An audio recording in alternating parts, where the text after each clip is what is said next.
Everybody get your fucking hands up in the air right now. Fucking devil boys.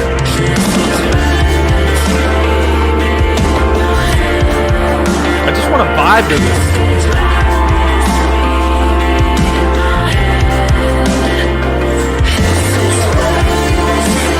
This part coming up.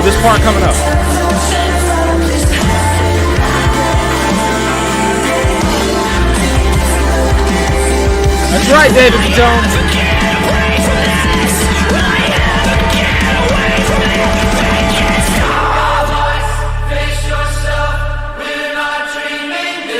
This is fucking.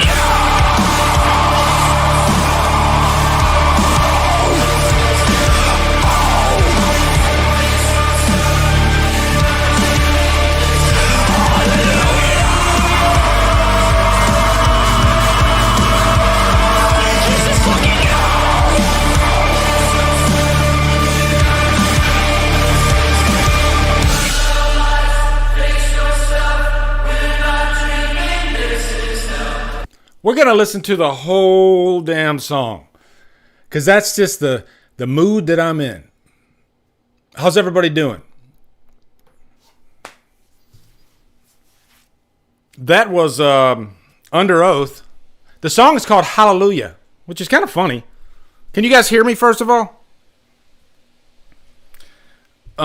Because Under Oath used to be a Christian rock band. And then some of them still might be Christians, but they're just kind of mainstream. And that's why they put the part in there where he goes, "This is fucking hell," just to say, hey, it's okay. If you're Christian, you can listen to us. If you're not, that's cool too. We just want to rock, We just want to fucking rock, okay? So, yeah. Loud and clear. What's up, Trina? Thank you. Menacing Hammer. Happy Michael Myers Friday. Lee and Halloween fans out there. Hell yeah. Vinny, what's up, brother? Gory Tiger. Chris, the man Snyder. Loud and clear. Hell yeah. Nice to see you guys in here. Nice Friday night stream. Now, I called this DDLive XTra, but originally I was going to go like an hour, but we're probably going to go longer than that. Because I was thinking about Motley Crue for some reason this week. And I was thinking, you know what? I love music so much, so why not pick a band and rank their albums as part of a live stream? How cool would that be, So we'll do that later in the show. And I already have I got slides for you, everything, pictures. So we're gonna do it profesh. But yeah. Fachi, what's up, brother? Polly, how are you doing? Megalomaniacs. Dude, Megalomaniacs. My favorite Incubus song is Megalomaniac. That song is so damn awesome. Hey, I switched the B cam with the A cam, so now you're looking at the B cam because the B cam's it's like 2K is what they call it. I don't know if that's 1080p or if that's even bigger, but it's I can tell it's definitely a little clearer. And you know what? We're talking about Halloween Ends, so. Yeah. Adrian James, more importantly, how is your day, good sir? How is your day? My day's good. You know what? It's Friday. And long day at work. Long freaking day at work, I was painting all day. Did I get it all off? I had paint all over my freaking forearm today, and the clock was ticking. We had to get this freaking apartment ready for this new move-in. And yeah. I was exhausted by the time I got done with it. But then you guys give me that that gusto that I need, And I haven't drank a Monster in like a week. I saved this for tonight for you guys, right? Yeah. KMFDM Megalomaniac. Dude, KMFDM, isn't that the band with Tim Skold from Shotgun Messiah? Don't get me start talking about music, all right? Don't lead me down a vine because I'll connect the dots, man. You could like the rock community. It's a small community, I mean, it's big, but it's really kind of, especially if you like niche it down to like a particular subgenre. It's kind of, and everybody kind of crosses paths. So Yeah. It's cool, though. Thank you, Devrick. I appreciate that, man. Chris Fluff, what's up, brother? How you doing? Drumsticks. I like that. Deadhead, what's up, brother? Time for an ice cold one. Yeah. So, do we want to jump right into the CinemaCon? Do we want to jump right into that? Because first of all, thank you guys for fucking watching. Jesus, I swear, you make a Halloween video. I complain about making Halloween videos. I say I'm sick of making Halloween videos, but then you make one and you get freaking, what's that thing at? Like 15,000 views now. That doesn't happen normally. Okay, that's the power of Halloween. You know, as a matter of fact, I mean, we got time, right? Hold on. As much shit as I give Halloween, my favorite franchise, by the way. It's what, you know, people sometimes ask me, hey, what do I need to do to get success, that ugly word, successful, on YouTube? People sometimes ask me that. And to be honest, it's such I mean, there's certain things you have to do. You have to be consistent, of course. You have to try to up your quality as best you can. You have to try to think outside the box and try to, you know, stick out a little bit. All that, yeah, those few things you got to do. But Dave Vanderhoff, dude, really, and a lot of you guys have heard about this footage that's at CinemaCon. Nobody's seen it unless you were there. It's literally one scene, okay? And if I even told you that scene, and let me know if you guys think I'm wrong on this.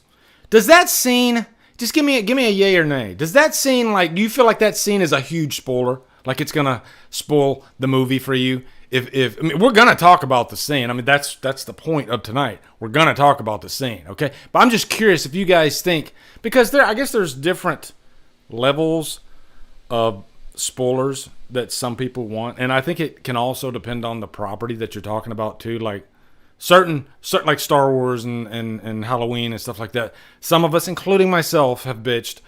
I don't want to go. I want to go in knowing nothing. Like my friend Beth, she's not even in here right now because she wants to know zilch, nothing, absolutely nothing. So Dave, you might want to duck out of this because I don't think. If you're the type of person that you want to know absolutely no scene whatsoever in the movie, yeah, and I'll tell you what, I'll give you a warning. So if you want to hang out, once I start talking about that particular scene, I'll give you guys a warning if you feel like I don't want to know anything. All right, I mean, you know how I am about spoilers. You know, I'm kind of famous for bitching about spoilers. All right, I don't feel like this is hurting me going into Halloween Ends. I really don't. Okay? And we'll talk about that, why I think that. All right? So, yeah. Third Gunman says, I'm being careful. Megalomaniacs, you're really awesome, dude. Glad to be here. Watch out, Michael Myers. Hell yeah. Woof. Watch out. Thank you, man. I appreciate that. You know. Yeah, you're welcome, Dave. Yeah, so that way, if you guys, once I really start digging deep into it, they'll say, hey, guys, okay, you might want to duck out. All right? But we'll play a little grab ass at first, all right?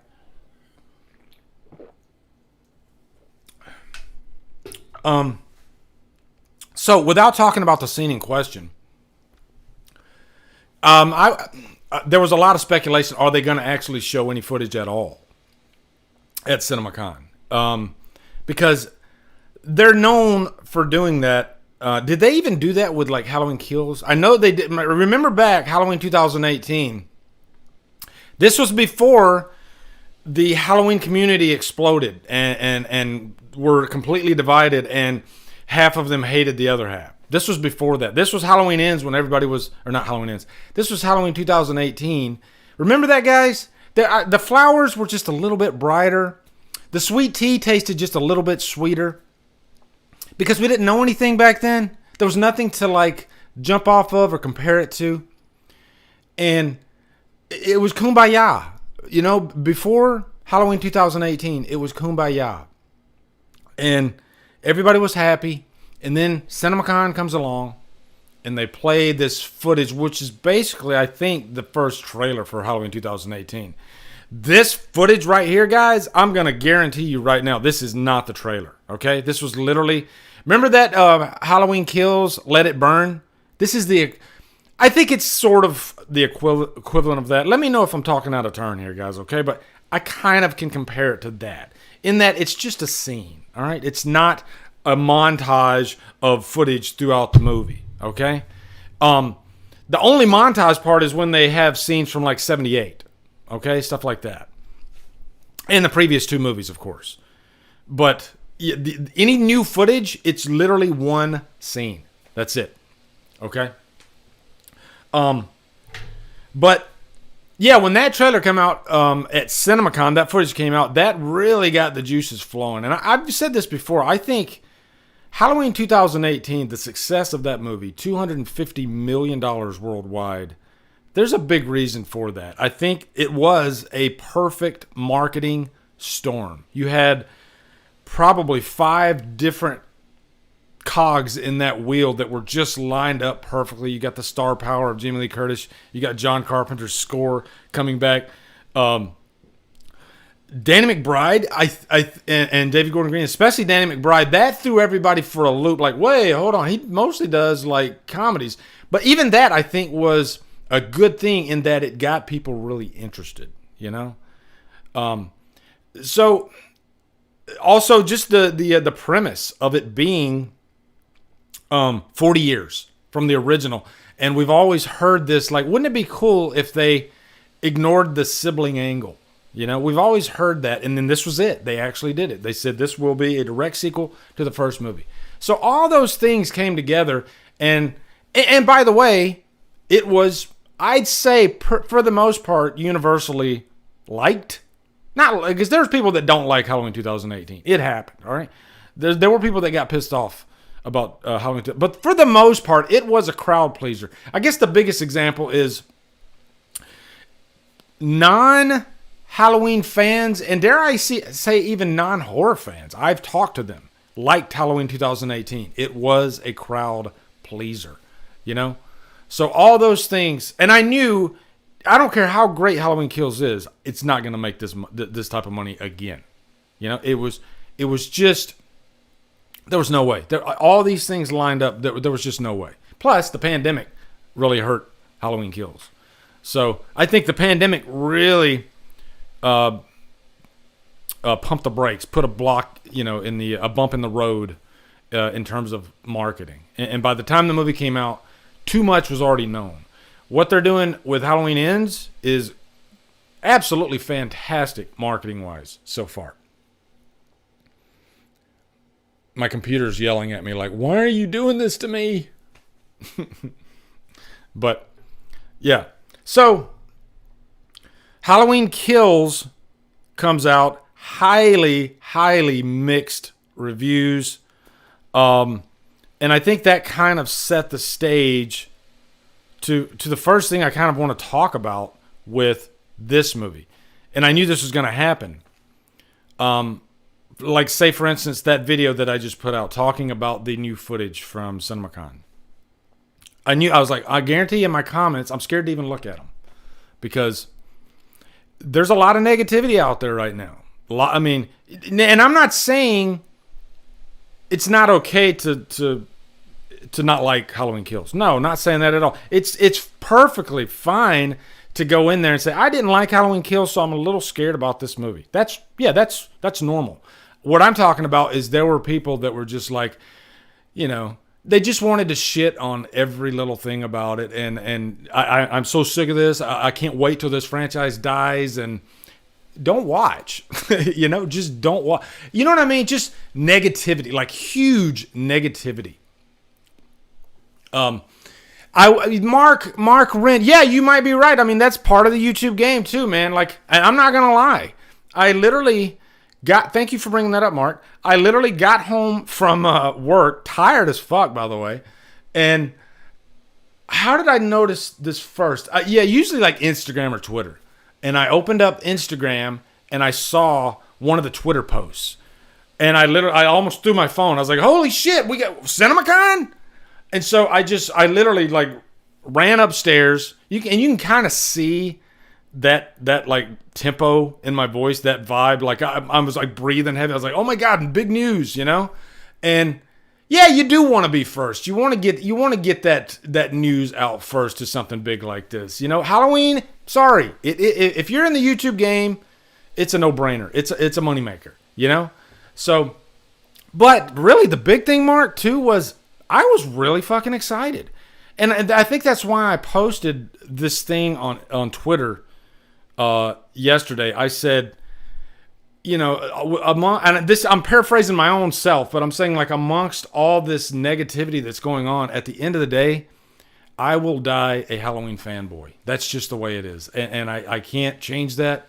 And, you know, after all said and done, after the 13 movies are out and the good and the bad and the fan divide and some of the ugliness that happens with it, I'll die a Halloween fanboy. That's not, and so of course I was excited, you know, and plus guys, this is it. This is the third movie, you know, say what you want about the previous two movies, but there's something kind of interesting and cool that this is it. This is the end of the trilogy.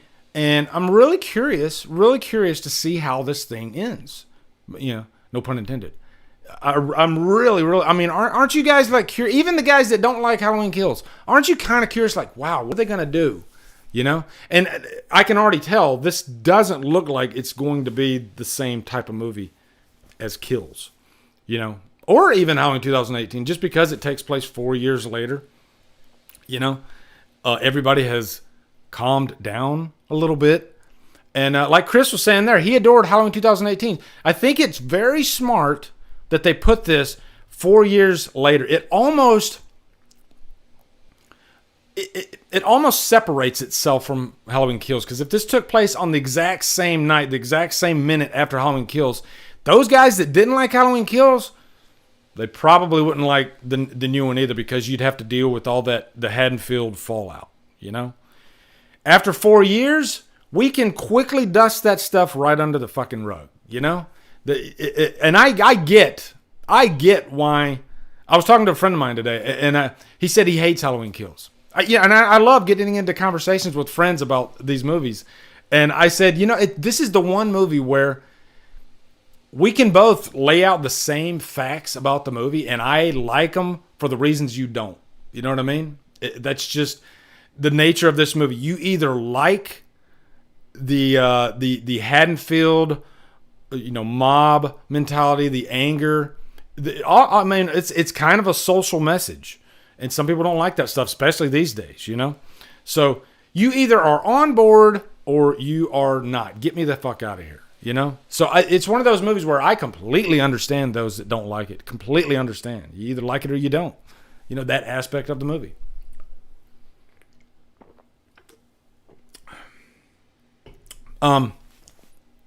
Jamie Lee Curtis. All right, here we go. First, let's talk about Jamie Lee Curtis.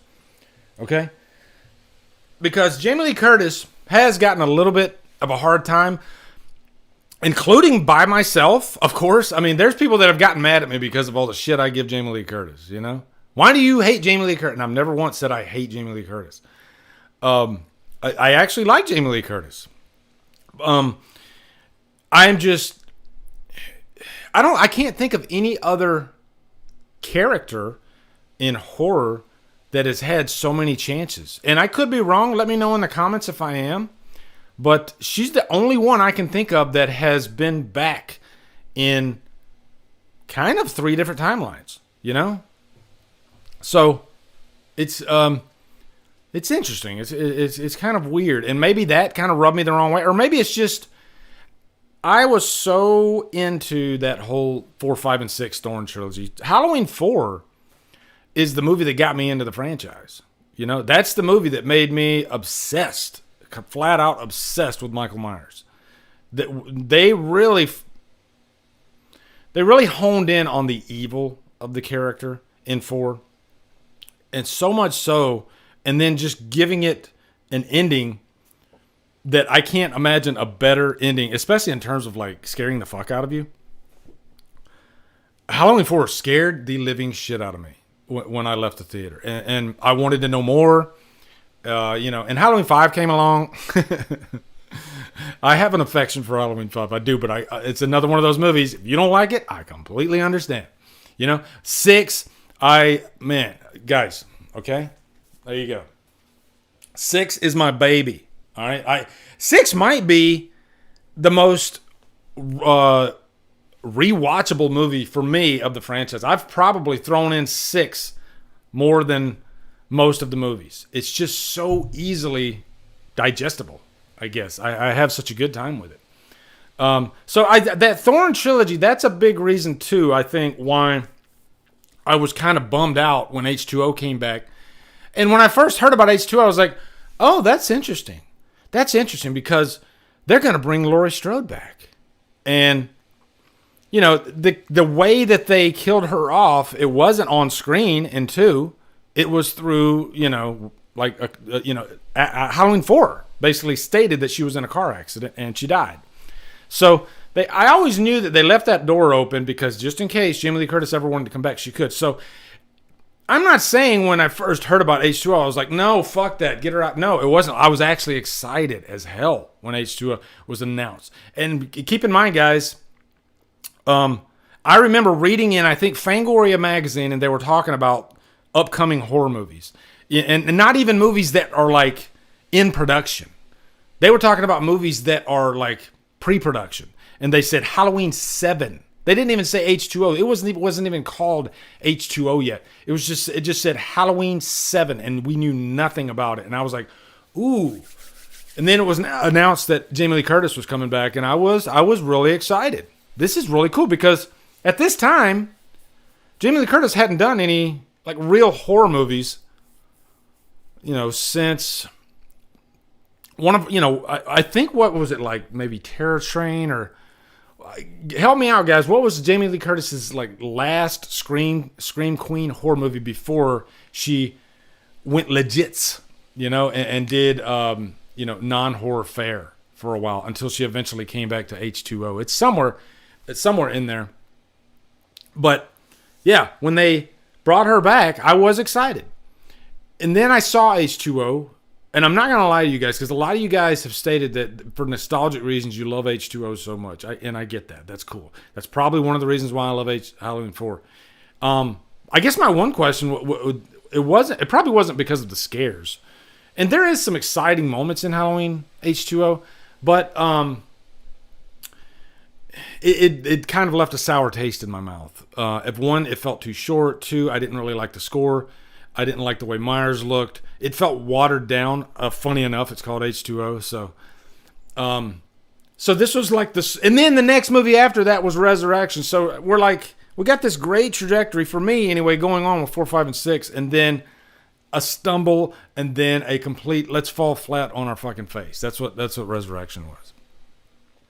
So Jamie Lee Curtis coming back again, yeah, it was kind of weird to me. But jumping back to CinemaCon. Prom night. I think you're right, Robbie. I think it's prom night. So there's matter of fact, I have a picture here of Jamie Lee Curtis at CinemaCon. I think it's, let me see. Hold on.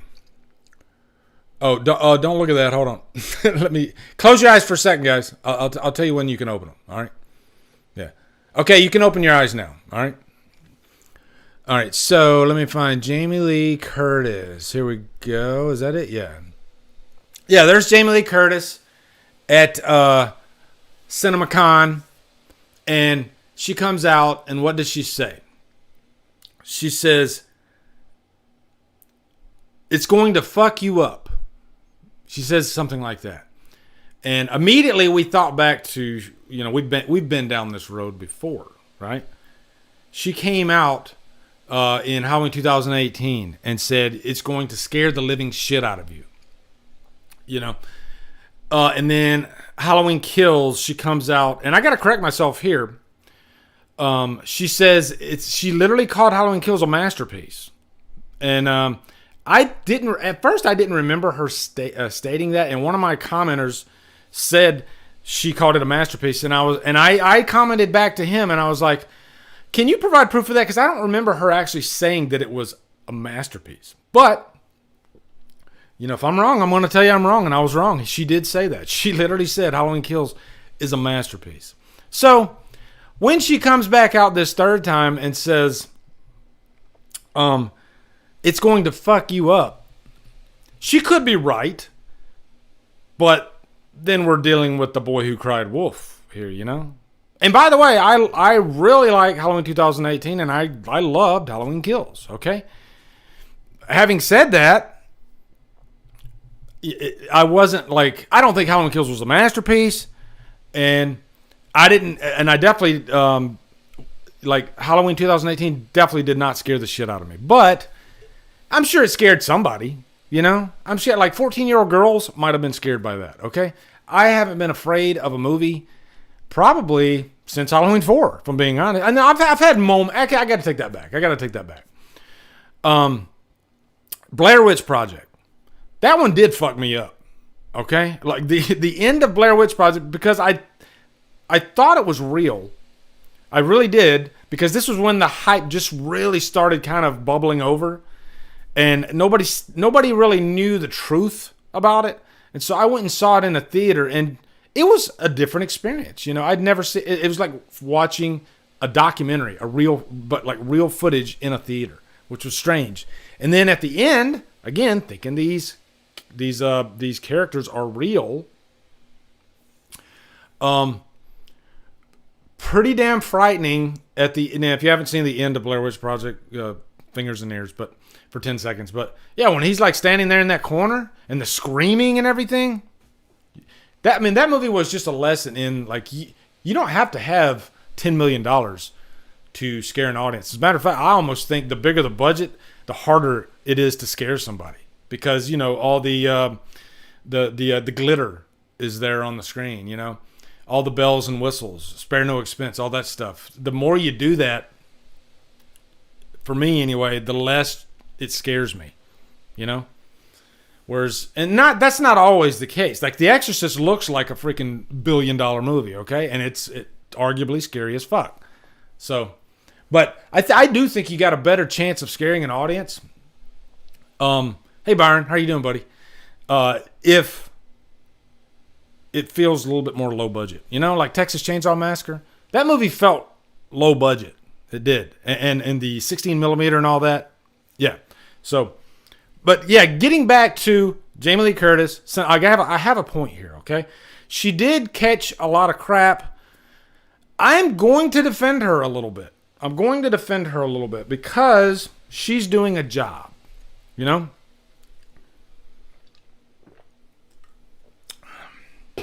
She's doing literally what every other actor or actress is doing for a property, especially a bigger property like this with, you know, a lot of stakes behind it, and they're wanting to get butts in seats. Watch any interview with any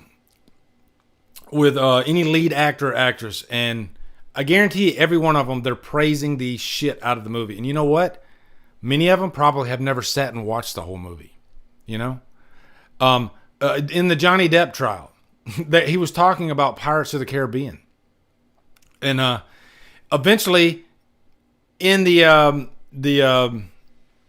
interview, what would it be called? Like deposition? He literally stated he'd never watched Pirates of the Caribbean. You know, there's a chance, and she probably did, but I'm saying there's a chance that Jamie Lee Curtis might not have seen Halloween 2018 and Kills. You know, she probably did though. She probably went to a premiere, I'm thinking, but there are times, you know, that they don't watch the movie, and they literally have to go out and they got to praise the fuck out of these movies. Jamie Lee Curtis is just falling in line. That's all she's doing. What is she going to do? Is she going to come out and say, I think you're going to like this one. It's not bad, you know? We toned it down quite a bit. Like, if she came out with that kind of attitude, that deposition, that's funny. Yeah, but I mean, what do you expect her to do? You know, of course she's gonna come out and say, "Guys, you are not gonna believe this shit. This is like the end of the world right here." Okay, if you do anything else in your life, you have to see this movie. It's going to blow your fucking balls off. Of course, that's what she's got to do. So all these people giving Jamie Lee Curtis shit, she's doing what every other actor or actress does, So that's just par for the course. And if you know that going into this, then you kind of temper your expectations a bit. Okay, yeah, I get it. You're doing your job, Jamie. I'll reserve judgment until I see the movie. Okay? So, yeah.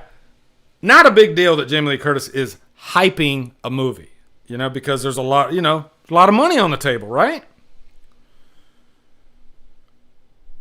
Do I want to start talking about it yet? Let me see. Hold on. I'm trying to talk about my talking points that aren't talking about the actual footage. So that way if,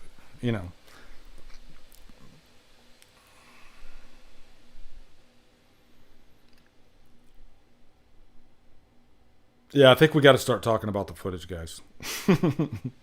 I think I talked about. Actually, there's one more thing we can talk about before we get to the footage. Okay, there's one more thing we can talk about before we get to the footage.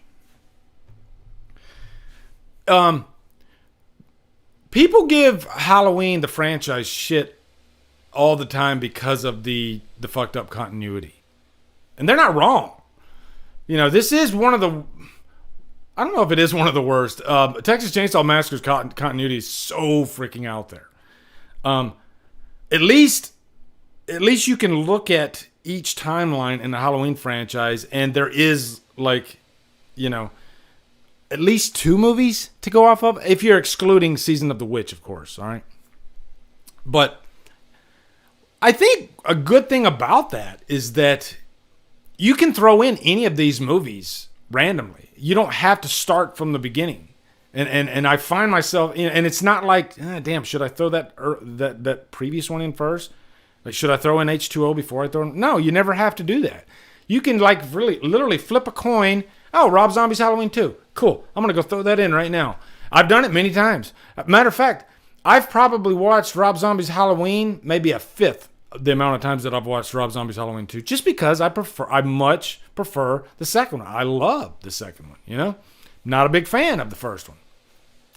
And I like that about this franchise. You don't have to watch the previous movie. And Rob Zombie's Halloween, very different movie than Rob Zombie's Halloween 2. Even they're both Rob Zombie for sure, but Rob Zombie's Halloween 2, it's like we're pouring freaking Jack Daniels down the neck of the viewer, and we're going for a ride. Okay, this is not a. We're not holding back. That's pretty much what I'm saying about Rob Zombie's Halloween 2. So yeah, you can watch any movie in the franchise and be just fine. But a thought that I had was, is that a reason, besides Jamie Lee Curtis, of course, but is that a big reason why the franchise is still still big? Like, it's never went to straight to video yet. It almost did after Halloween 6 and probably after Halloween Resurrection. But I think because I think Malik Akkad is really smart about, oh, wait, hold on. What do we need to do to avoid going straight to video? Because if you go straight to video, it's hard as fuck to come back and be back in theaters, So he's always, cognizant about that. Like, okay, we need to regroup, and he always has an ace. You know what I mean? He's always got an ace in the hole. Like, we can go all the way back. Let's count it down, all right? 1 and 2. Halloween 3 comes out. Everybody, starts throwing shit. Like, what the fuck was that? What do? Mustafa Akkad. Let's go back to the basics, right? Let's go back to the basics. Let's give you Halloween 4. It's like an updated version of the original, but it's still, pretty much the same template. He pretty much took the first movie, made a template of it, and made it Halloween 4. I think timing was a big thing too, because it had been 7 years since we saw Michael Myers. And I remember back then, this was just when I started really getting into Myers as a character, because I was too young to see Halloween 2 in the theater, to even watch Halloween 2 at the time. And I don't know what it was, just something something caught, maybe it was something on TV, or maybe I caught it on HBO. But I'm kind of curious about this Halloween franchise, this Halloween 2, this character Michael Myers. I think the first time he really jumped out at me was Halloween 2, not the first movie. Because I think I saw the first movie, just not even like all of it. So it's really Halloween 2. There was like this mystery to him, you know? So by the time they came out with Halloween 4, I was excited. I was like, oh, damn, it's been 7. They're going to bring this guy back that I just kind of discovered on my own. I'm really excited. You know, and I think there were a lot of people like me back then that really got into it. So then Halloween 4, 5, 6, we're starting to nosedive, right? We're starting to nosedive. So what do? Jamie Lee Curtis. Let's get Jamie Lee Curtis in there. Let's kind of wipe our hands clean of a few things. And let's get, like Mustafa Akkad said, back to basics. You know, back to basics. And, you know, a couple of different things made H2O very successful. You know, it was a crowd pleaser. It was one of those movies, too, like, oh, you've never seen the Halloween franchise? No worries. We'll catch you up right here. They'd catch you up, like, right at the beginning of H2O. Give you the whole, a little bit of the whole backstory. Start you off with a nice kill. We're back in theaters, though. Everybody's happy, right? People are... And then they come out with Resurrection. Oh, shit. We're about to nosedive again. Why is my fucking phone going off? Okay, hold on. So Resurrection comes out, and I remember Resurrection was supposed to come out in 2001, and I don't know if 9/11 had anything to do with that, but the movie literally sat on a shelf for a year, and then they kind of just like it's like they pushed it out and then ran away. Like, let's act like that this never even happened. Like, even before the movie was shown to audiences, they were already kind of ashamed of it. They already knew it was going to be horrible. So Resurrection comes out. Okay, we're done with this franchise. What the hell we're going to do now? Rob Zombie, right? Rob Zombie at the time was really big. You know, he was a big up-and-comer. He had just put out House of a Thousand Corpses. I think Devil's Rejects too. So he had already established a name for himself, not just in music, but in horror. And he had this... What's the word I'm looking for? I was wanting to say like dirty quality to him, but I mean dirty and like dangerous. That's more what I mean. He had this dangerous quality. And so I remember two things. One, let's remake Halloween, because this was when the remake craze started really picking up. Let's remake Halloween, and who are we going to have direct it? Rob Zombie. Oh shit. I literally did that. When I found out that Rob Zombie, I was like, "Oh my god." Like, just the thought of it, like, scared me. Not in a bad way. I was like, ooh, what could Rob Zombie do to the Halloween franchise? I mean, he could really light a fire in this franchise. So, and it was a reboot. I was really excited, right? Rob Zombie's Halloween 2 comes out. Uh-oh. We did it again. So, what did they do? I mean, it took a long time, because Rob Zombie's Halloween 2 came out in 2009. 2018, we're talking, what's that, 9 years? 9 years, but again, stars were aligned, the right amount of time went by, people were longing for OG Myers. Like, I literally used to say that. When I first started my channel, my first update was for Halloween Returns, the Marcus Dunstan script. That was literally like one of the first videos I ever made, and it got like 15,000 views. And I was like, whoa, where did that come from?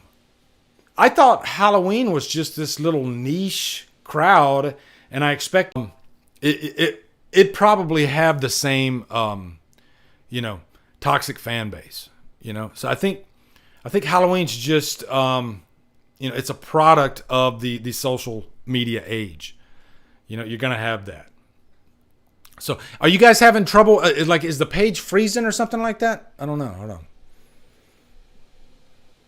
Byron says, I wouldn't be shocked if 6 years from now we get a new Halloween movie. Maybe just we can finally get Halloween Returns October 2028.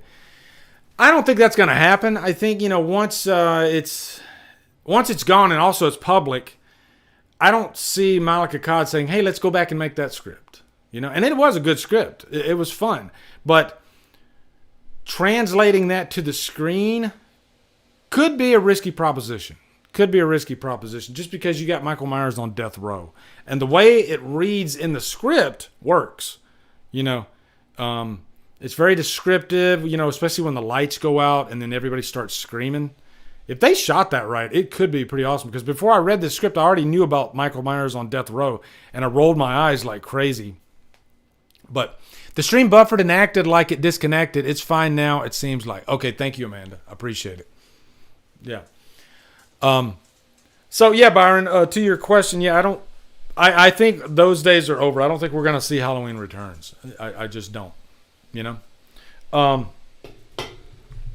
was the next thing I was going to... So I was pretty much talking about... I think that's why the franchise is afloat. I think they know what they're doing behind the scenes. I think Malika Akkad, he treats it like a chess game. And, okay, what's the next move we need to make, to keep this franchise afloat? He's always been cognizant about that. And he's probably had, scripts in front of him that are great, like Halloween Returns, that are really great. But he thinks about not just the story, but he thinks about every single little facet of it. The actors, like, am I going to have a lead actor that's going to be bankable?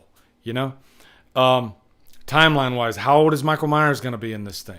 So that's why I'm so curious. Like, let me ask you guys this, all right? Let's go ahead and rip the Band-Aid off. We'll talk about the future before we talk about the footage, all right? I'm trying to keep you guys here as long as I can so you don't... yeah. Okay. The future of the franchise, would you rather them go anthology? Would you rather them go remake? Or would you rather them bounce off of another sequel? So that's your choices. And do I need to do a poll? I'll do a poll if you want me to. Yeah, let's do a poll real quick. All right, because I'm really curious about what you guys say on this one. So hold on.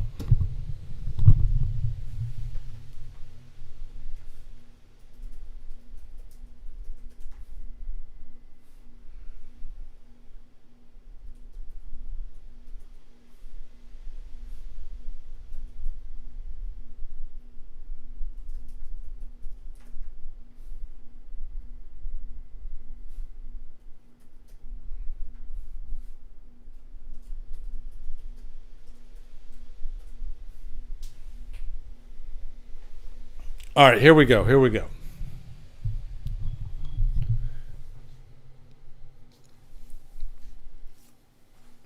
All right, so anthology, jump off of a certain point. So it looks like anthology, 44%. I'm gonna tell you what I think's going to happen next after I get some feedback in here.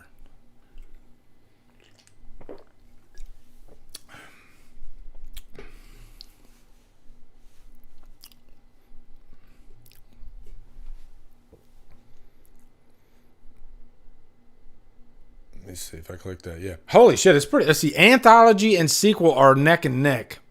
Nobody wants a remake. I agree with that, guys. We've done it. I think another reason why you don't want a remake is because you don't want to know anything about Michael Myers' backstory. So why not just jump off of something? I don't want to know a backstory of Michael Myers. And to remake the first movie, what's the point? Because I've always thought you should remake things that are kind of flawed and you can make better. And arguably, it's hard to make probably one of the most popular, if not the most popular slasher movie of all time. What do you do with that? Rob Zombie thought it would be easy. He was like, there's a lot of open space there to play around, but I don't think it worked, If you want to know the backstory, I think the biggest thing with Rob Zombie's Halloween is you have to almost separate it from the franchise and call it just like Birth of a Serial Killer type movie, Take the whole Michael Myers out of the equation.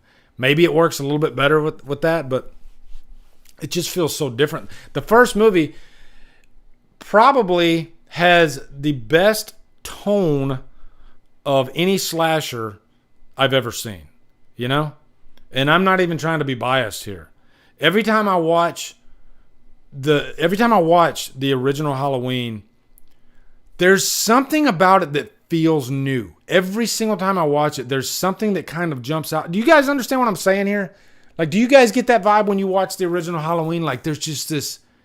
It's almost like, you watch those Christmas movies every year. It doesn't even have to be horror, but they always feel like a warm blanket. They always feel like part of you.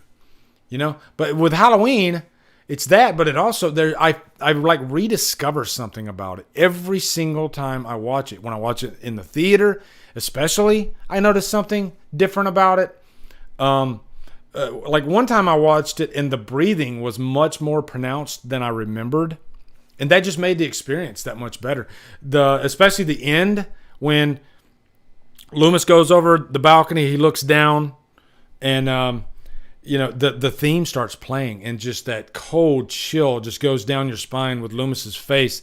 And then all of a sudden, slowly, the breathing starts coming in as we look at all the different places we've went throughout the movie for the last hour and a half. And it chills every single time I watch it. I get a damn chill down my spine. No other movie in the franchise really, to that level, does that to me. There's just more of like an entertainment value to a lot of the other movies. But the first movie is special. That is a beautifully done movie. I don't know if it was by accident. Probably not. But, wow. Yeah, the first movie, I made my favorite scores playlist, on my phone. I got some superhero scores on there, like the Man of Steel score. I freaking love that score to death. But I have some of the Halloween to me, it's hard to top Halloween with scores, even with the newer movies. Like Halloween Kills, that score is so damn phenomenal. So I just constantly listen to it. And I usually don't do that, where I just throw on a score and listen to the whole album. But Halloween has that edge, I guess Goblin, with Suspiria and stuff like that, they have that too. But, I'm a big music guy, and Halloween has that edge on people, on other movies. The music is so damn phenomenal. Even still today. It still feels fresh, especially the first movie. So, okay, what the fuck was I talking about? Hold on. Let me take a drink.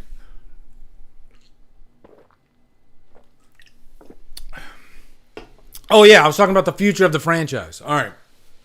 So, it looked like it was kind of dead even with bouncing off somewhere in Anthology. I don't think Malika Cod has ever even thought about venturing into a television series. At least not seriously. But I think now is like the perfect time to do it. Because of how big TV is now. There are very successful horror shows out there. TV, it gets more viewers now than it ever has. And there's a story there that you could definitely tell, like Chris Snyder's saying there, What I Want, Revenge Sayer, spinoff movie. What they will probably do, another reboot. Honestly, Chris, I think they might listen to the fans on this one, because I haven't heard anybody say they want a reboot. So I would be surprised if they do a reboot. I don't see that happening. And that's another reason why I think TV series is the safe bet, Because Halloween 3 has garnered this really big cult fan base now. And why not try that again and maybe stretch it out in like a 6-episode format? It makes complete sense. I've always been interested in that world of Haddonfield, as the backdrop of Michael Myers. There's something, there's like a mystery there. There's something creepy about Haddonfield, right, guys? So with the right writing team, you could definitely come up with some really cool freaky shit, and you could even tie it into the whole world of Halloween with Sam Hain and just the holiday itself of Halloween, and maybe have little Michael Myers Easter eggs in the background. You could use like Smith's Grove stuff like that. Reverend Sayer is, stuff like little Easter eggs like that, I think would be really interesting. So I wouldn't be surprised if they end up going that route. Maybe if it was a haunted town, Robbie Kozel. There could be a ghost story within the realm of Haddonfield. It's never said that there wasn't, right? And a ghost story can happen anywhere, any location. So there's that opportunity too. Maybe like Sam Hain, there's like this curse over the town of Haddonfield. So why couldn't there be like a supernatural element? I mean, hell, Myers himself is kind of supernatural. So I'd be curious. And there was a time when I would say to myself, I don't think I really want a TV show. But now I think the timing's right. I think it could be kind of cool. Now, as far as like jumping off, you got to be careful with that too, because Myers' age, if you jump off of a movie and you set it in the present day, that's where you could get yourself in trouble. As much as I want Danielle Harris to come back to the franchise, the ship's almost sailed in terms of how old Myers is, because by the time they go that route, he'd be in his maybe close to 70. So I don't know if they'd want, and it seems like most franchises, they're so afraid to set a sequel into like say the 90s. Let's make the next Halloween movies take place in the 90s so we have a younger Myers. And but then you got Danielle Harris, who is in her 40s right now. So you got to be careful with that too, even though Danielle Harris could probably pass for mid 30s. So and then the fan base, like that's Danielle Harris, Jamie Lloyd has more of a cult fan base than say Laurie Strode. So I guarantee you they're weighing every single little factor to that equation, So I'm really curious to see which route they go. And then you got we're like, what if Halloween Ends is a failure? It could be. This movie could fall flat on its face, especially if it's horrible. Like if you walk out of Halloween Ends and the first reviews you get on Twitter are, well, boy, that sucked. That's going to travel fast. And there's going to be a lot of guys that'll be like, oh, I'm done with this shit. I'm not even going to go try, And then what do we do? So there's a lot riding on Halloween Ends, The future of the franchise kind of rides on this movie. If it's that bad, then we might not see anything for Halloween for like 10 years. And that's not a bad thing. We still have all those movies to enjoy. So I've never been like really butthurt if I have to wait 5 years for a Halloween movie, 10 years. I've done it before. It's happened, Look at the wait between Halloween 5 and Halloween 6. The wait between Rob Zombie's Halloween 2 and Halloween 2018, So, yeah. All right. Beth, you came at the wrong time because I have literally talked about everything except the footage for this whole time. And it's so funny. And now I can't talk about anything else except the footage. I feel horrible. So I'm just giving you the warning, okay, guys? From this point on, we're going to be talking about the footage in question. All right? God, I feel horrible, Beth. I'm sorry. But, Beth, I would say we're probably going to be talking about this footage for like 30 minutes. And then we're going to go into the Motley Crue action. Okay? So, if you don't want to know anything, I'd say come back in like half an hour if you want to start ranking Motley Crue with me. All right? Yes, you'll seriously. Yeah, I didn't want you to catch anything. You came at the perfect time, but you came at the worst time too. Because at least now you know. Amanda, you are so right. I've said this a million times. I want a new Nightmare on Elm Street movie like so damn bad. And I want a new Friday movie too. And I got a thought about Friday that we'll do during the funnies. So. All right, so here we go, guys. If you don't want to know anything, 5, 4, 3, 2, 1, okay? All right, so first thing I want to do is give a shout out. Let's go down to, it's Halloween, all right? Yeah. All right, so let's close that. And let me find this. Let's see. I want to give a shout out to Johnny Boy 2002. I want to give him a shout out first thing. Because he clued me in on this information first. And, this stuff's definitely out there now, okay? If you guys are like rabid about... Tommy Lee Wang talk. If you guys are like rabid about finding information, you probably have seen this stuff, okay? But, yeah. All right, so here is the rundown of the trailer, all right? This is exactly what you get, okay? 44 years ago, the face of fear was born. Classic footage from John Carpenter's Halloween. This is the flashback stuff, probably showing, young Laurie Strode, maybe the closet scene, something like that. A murder montage shows the victims of Michael Myers on Halloween night, 78 and 2018.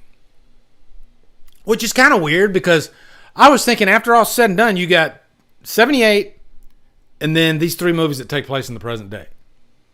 I almost wish that Halloween 2, and guys, do you agree with me on this?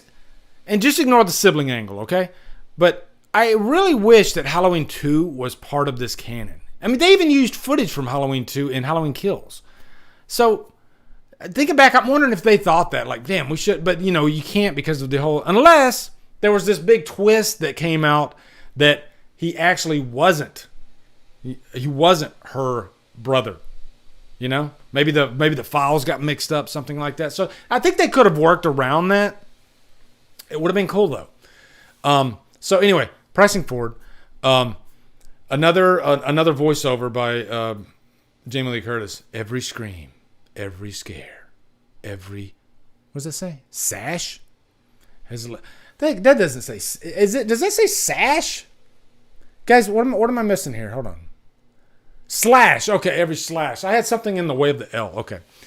Every scream, every scare, every slash has led to this. In new footage, Laurie breathes heavily as she hides in a dark closet, hearkening back to, the closet scene in 78. These movies are full of, like, I guess, trigger points from other movies, especially 78, Okay. Wait, let me read that again. In new footage, Laurie breathes heavily as she hides in a dark closet. Okay. Michael Myers stalks a kitchen with a knife. So you picture it, Myers just walking around the kitchen with a knife. Is he looking for Laurie? So that would tell me, if he is looking for Laurie, that there was already a confrontation beforehand. Because one thing that we've realized throughout 2018 in Kills is that Laurie was never the target. She even states it. Or no, Hawkins actually states it in Kills, okay? So, this is like in my mind, this is like the middle of something, okay? Let's press forward. Laurie lunges at Michael and slashes at him. It's a brutal fight, They're going, you're already picturing that scene at the end of Halloween 2018. Where I think there were mannequins in the room, and then they're fighting. You're already picturing that scene. Okay. Michael grabs Laurie's hair, slams her face first into a glass cabinet. Laurie grips her knife and stabs it into Michael's hand. So it's almost like Star Wars, There's always like some kind of freaking hand impalement in these movies now. Like he had his fingers cut off in 2018. So the trailer ends with Michael on the table. Laurie stands over her prey with a butcher knife. Title: Halloween Ends. So that scene where Laurie's standing over Myers, it's kind of reminiscent of like H2O, I guess, at the end when he's laying on the table and she's like standing over him. Okay, so I'm perplexed because they're pulling a bait and switch. All right, I'm calling it right now. I know a lot of you guys are scared that this is final act stuff, and it could be final act stuff, but I don't think it is. I think this could be the opening of the movie. Like, there's a couple of you guys, and I'm gonna give you a shout out right here. Okay, hold on. So, Brad Baker. He said, that description sounds like a dream sequence. Very excited to see this. Brad Baker. And Brad might be right.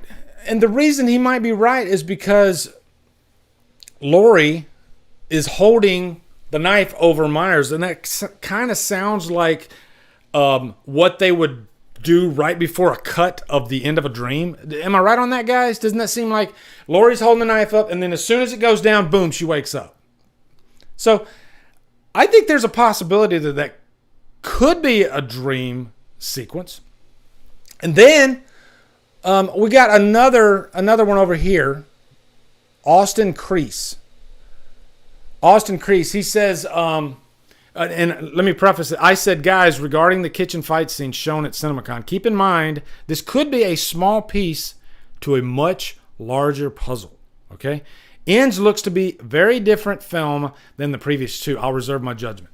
And so Austin said, maybe it's before the time jump, and this is how Michael gets captured again.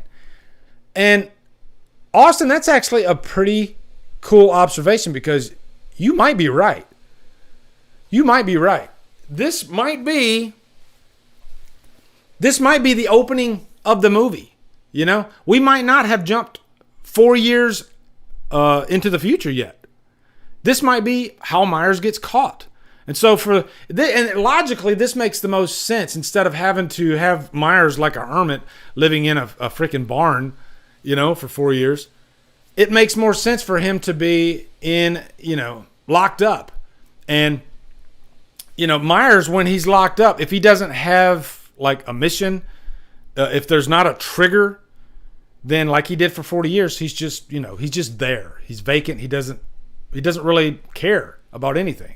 So then there's got to be something 4 years later to trigger him again, you know? So I think that sets the plate for some interesting stuff to happen 4 years later, you know? We'll see. I'll reserve my judgment, but I don't think this is final act stuff. Also, why in the fuck would you put your final act stuff at CinemaCon? You know, why would you do that? That makes no sense whatsoever. And this is a trilogy of the David Gordon Green trilogy. Okay, I know there's 4 movies, but let's just say a trilogy for the sake of saying it.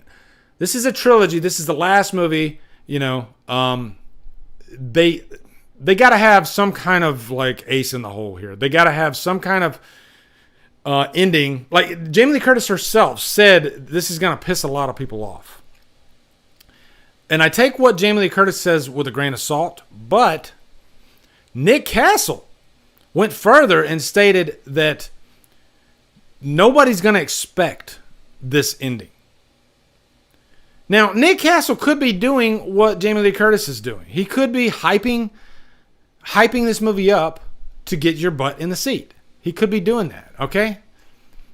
But I think we will be surprised by this movie.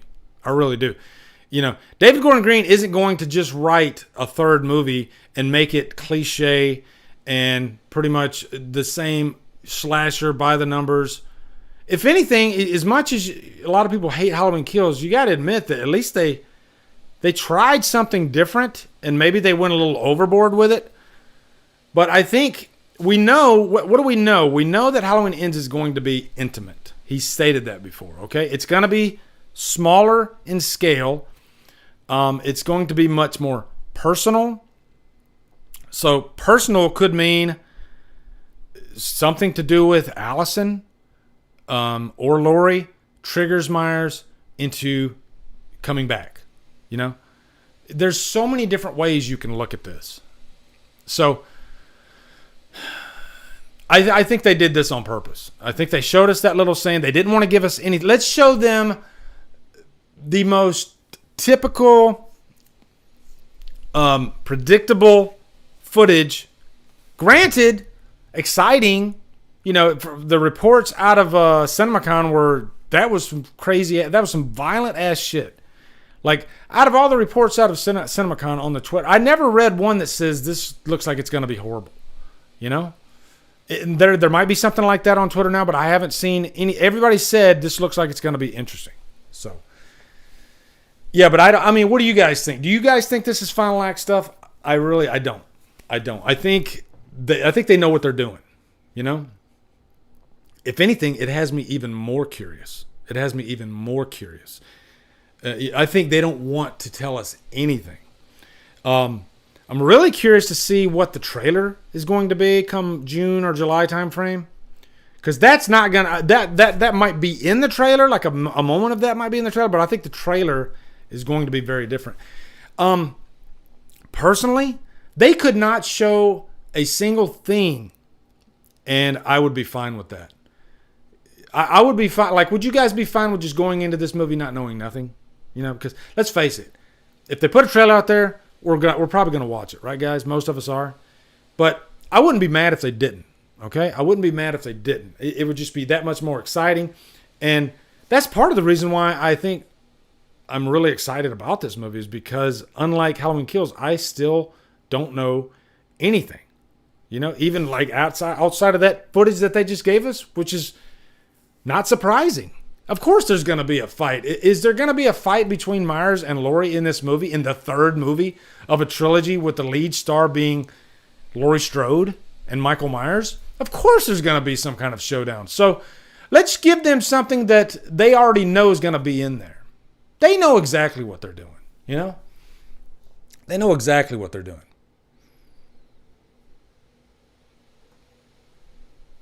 So yeah, let me see if I missed anything here. Okay, so we're done. I think that's it. I think we talked about the future. We talked about this new footage.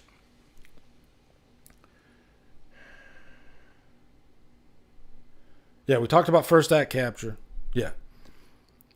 Okay. All right, so are you guys ready for some Motley Crue? Now, I can't play any music because they might just take the whole damn thing down. All right? Hold on just a sec.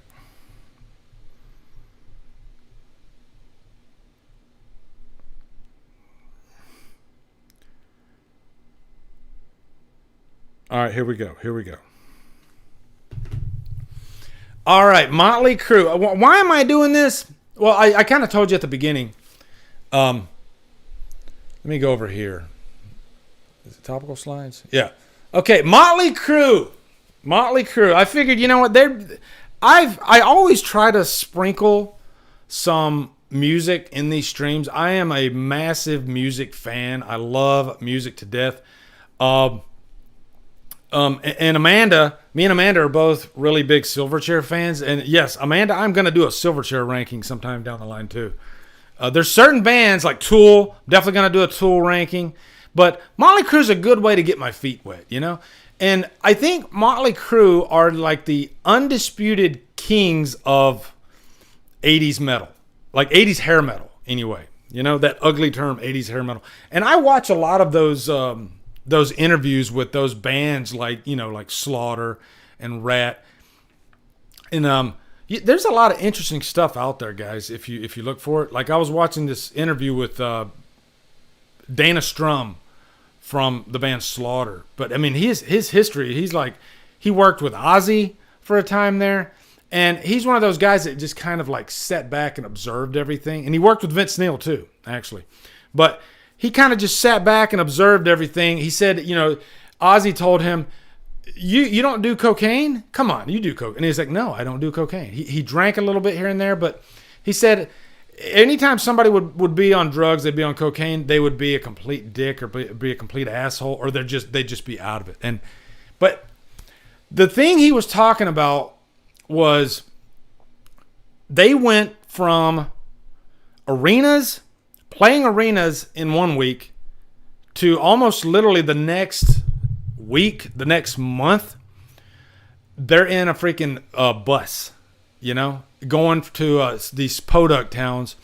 That is how abrupt the, I guess, the scythe across 80s hair metal was when Nirvana came along, And Mark Slaughter, and we're going to get here to Motley Crue in just a sec. It's going to tie in, but Mark Slaughter stated that the reason that happened, one of the reasons that happened was because this new management came into MTV, and the program director, he basically stated, I want you to completely not play any 80s metal whatsoever.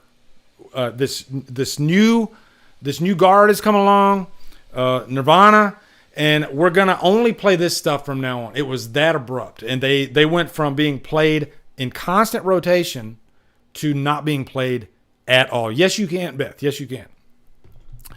So it was pretty damn... I didn't realize how abrupt it was. And I was a teenager in high school at the time. Or actually, no, I think I just graduated high school. Like, senior year of high school, that I was watching... MTV Total Hits Now, whatever it was, and they'd have the countdowns, and they would have like Rat. I remember Rat had like a number one video. Slaughter, Up All Night was number one for a while. It went from that to like the next. As soon as Nirvana came out, boom, it was gone. All that music was just completely gone. Record labels just dropped the bands. It was insane. But this is how we're going to tie it into Motley Crue. Even Motley Crue was affected by this, but Motley Crue was so big, they were so influential, and their fan base was so strong that they still were fine. They still stayed afloat just fine, even though their 90s albums, they didn't do as well. Plus, and we'll get to that, but they lost Vince Neil for one of their first big album in the 90s after Dr. Feelgood.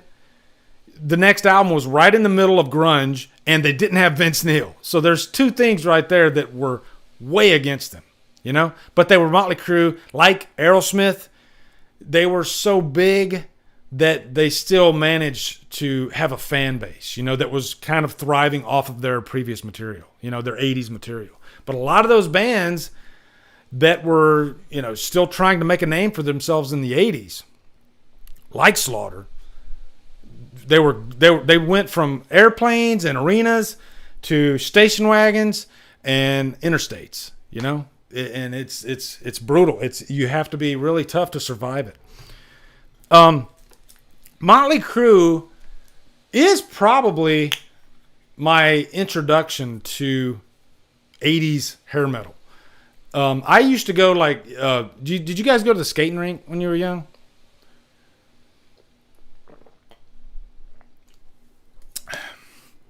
I used to go to the skating rink, Skate Odyssey.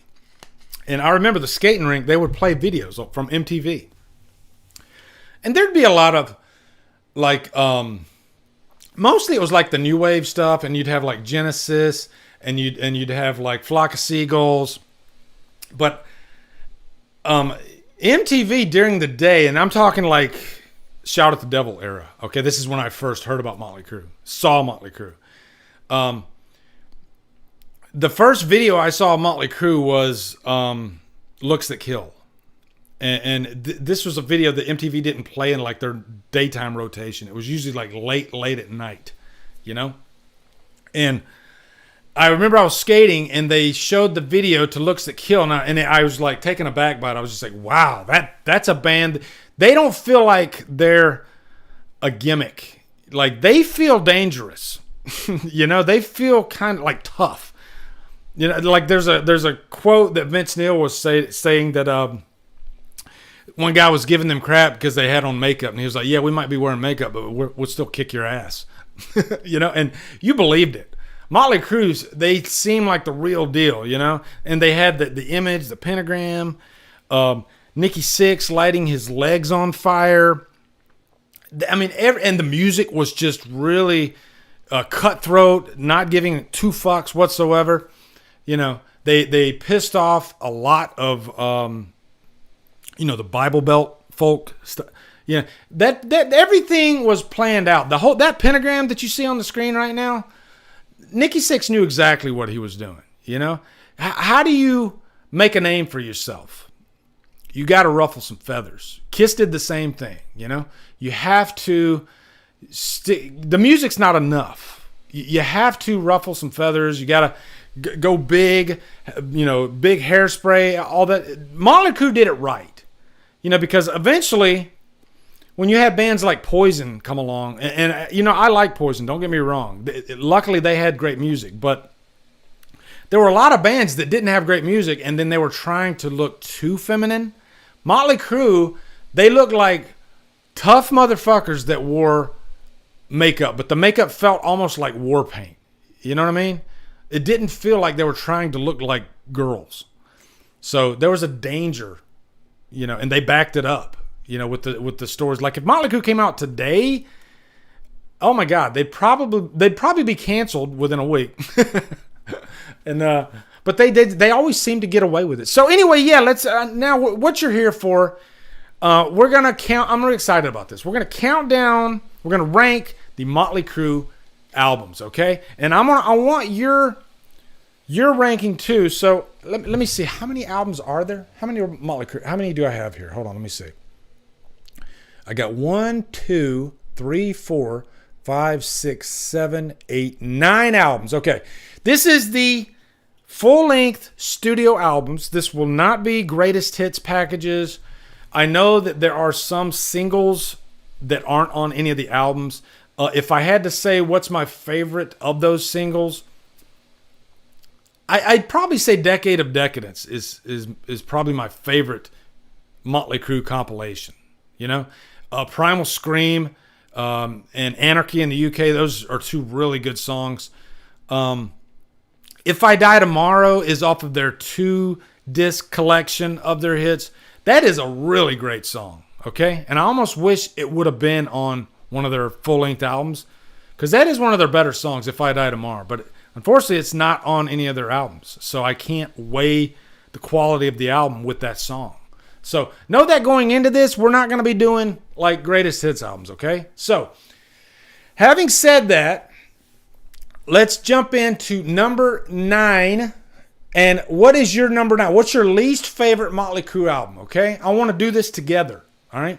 Because I'm curious to see what you guys think along the way. See if we agree, right?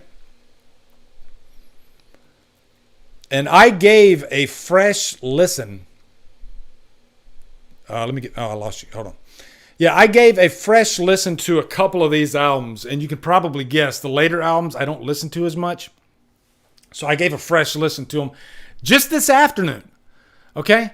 So, having said that, I'm going to go ahead. Let's go number 9. Number 9, of course, New Tattoo. I listened to New Tattoo today. It's a horrible album. It feels rushed. It feels like Hot Girls. What the hell? What is up with that? Like lately in the comments, there's been so many of these. It's like it makes the rounds. Like every few months, you start getting these freaking comments, and they're so stupid. But yeah. New Tattoo. It's a really bad album. It just feels formulaic. It feels like no heart and soul is in the album. Yes, there are maybe 1 or 2 good songs off the album, but for the most part, no sir. It's just a bad album. And I can already tell you a big reason for that is because Tommy Lee is not on this album. This has Randy Castillo playing drums on the album, and Randy Castillo passed away a few years ago. And Randy Castillo is a really great. Oh, good, Dave, you're back. This is number 9. This is like last place. All right, we're starting with last place. I just burped, sorry. But yeah, Randy Castillo is a great drummer. He played on No More Tears, that album with Ozzy. He played with Ozzy for a while. He just wasn't a good fit for Motley Crue. You know, Motley Crue, you have to have those 4 members for it to be Motley Crue. If you don't have Mick Mars, no Motley Crue. If you don't have Nikki Sixx, definitely no Motley Crue because he writes most of the songs.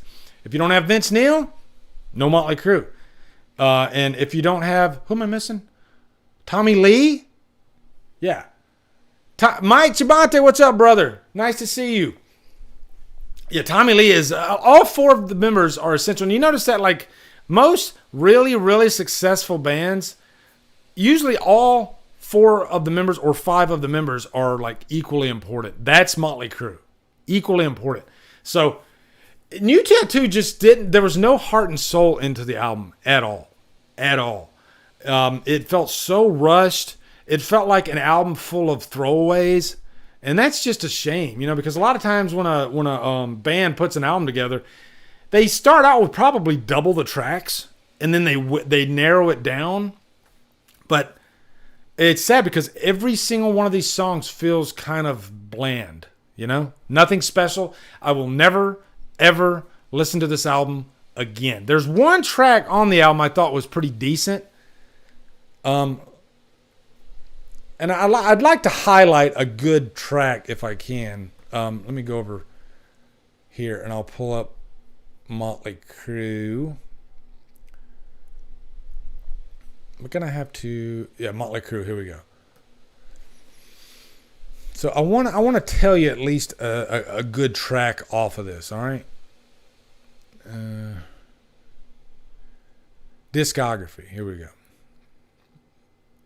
Because there was one track that did stand out for me.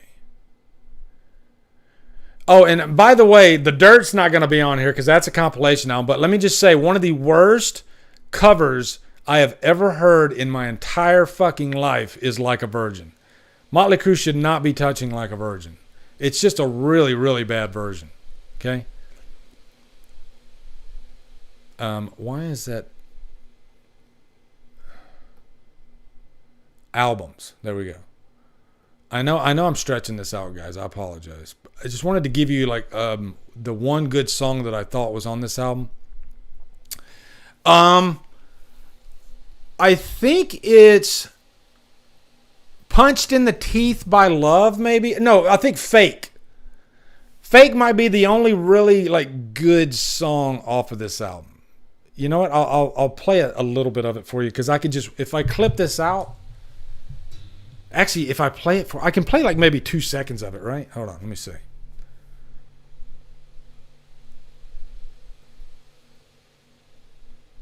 Spend $1 million on amphetamines. Crap.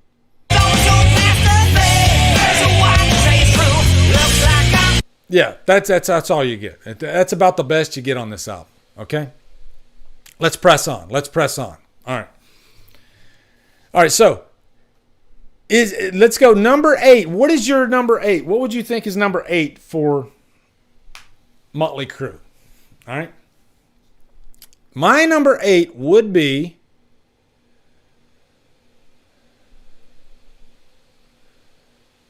let me take this off. Okay. All right. Number 8 is going to be Generation Swine. Generation Swine was the first album that Vince Neil, when he came back to the band. And it's a shame. It's a shame. And to be honest, it's nice that they got Vince Neil back, but ever since they got him back, they haven't had a good album, like a really great album since. Okay? We'll get to, there are some good songs on one of these albums that's coming up that is post Dr. Feelgood. Okay? With Vince Neil. But Generation Swine, what many of you might not know is that I think like half these songs were written with John Corabi, who was the fill-in lead singer for Motley Crue for that one album. And so Vince Neil comes in and he has to sing songs that were, you know, John Corabi has a very different style than Vince Neil. So that could be one of the reasons why this album isn't the best. It feels more like a hodgepodge. You know how most albums, especially back then, it feels like a whole, like a cohesive unit. Like everything kind of blends together. It's a time capsule of a band at a certain moment in time. Generation Swine feels like the sum of a lot of different parts just kind of thrown together, you know? There are some good songs on the album. I think they were trying to go a little bit more like electronica in some of the songs. They were trying to fit in with what was going on at the time in the 90s. Afraid is a really good track, actually. Matter of fact, that's on my like running playlist. I listen to Afraid all the time. It's a good song. But there are so many throwaway songs off of this album, too. Mad Jackal, what's up, man? Yeah, Mad, we finished the Halloween talk, so make sure you go. We're ranking Motley Crue right now, so make sure you go back. But yeah, it's a shame because this was the return of Vince Neil. And this is what we got. It is nothing special, you know, some decent tunes on there, but yeah. And I remember there was the American Music Awards, and Pamela Anderson, she introduced the band, and they did an updated version of Shout at the Devil, which wasn't nearly as good as the original version. I mean, it sounded pretty much the same, like they updated the drums on it. But yeah, there's just not too much I can say about this album. It's pretty forgettable. I'm trying to even think of like, are there any other really good songs? It opens up with the kind of, you know, your album opener always wants to be a punch in the nuts, and it opens, you know, Destroy. It opens up with a line, Destroy, but then you know it doesn't live up to that promise for the rest of the album. It just feels kind of blah. So, all right, that's number 8. Number 8. Let's go down to number 7. Number 7 is Saints of Los Angeles. And I gave this a fresh listen right before this. I have never even listened to the whole album. I've only listened to like a couple of songs off the album. By this time, this was 2008 when this album came out. And I was so over Motley Crue that I'd pretty much given up. You know, I'd given up because this was 8 years after New Tattoo. And after New Tattoo, I was like, that's it. They're done. This was the return of Tommy Lee. And boy, does Tommy Lee make a great return in this album. I never realized that this is actually a pretty decent album. There are some nice moments on this. I don't think... There's some throwaway songs on this for sure. But you notice Tommy Lee's drumming immediately. He just has that really punchy style, just big, almost like arena style drumming. And he's Tommy Lee. There's no other drummer like Tommy Lee. He's one of the most influential drummers in rock history. You know, he was the first song I ever played on double bass was Livewire. And you know, Tommy Lee was just such a big influence. I always loved that he would spin the sticks, you know, and he would do the flip. But he was just a hard hitter. Like if you never saw Tommy Lee, if you never knew, you know all those stick flips and spins, and by the way, that's probably so inspirational to a lot of drummers today. But just hearing him play, he has a very unique signature style, and this is way deep in their career. And he hadn't played on the last album. And boy, is he missed, because his drumming is probably the best part of this album. There are some nice tracks. I'm going to play just a little bit of one that really stood out to me. And it's even better than Saints of Los Angeles. So it's going to go back up here. Yeah, here it is. Okay. I think it's Motherfucker of the Year is really good. Face Down in the Dirt. Yeah, let's go with this one.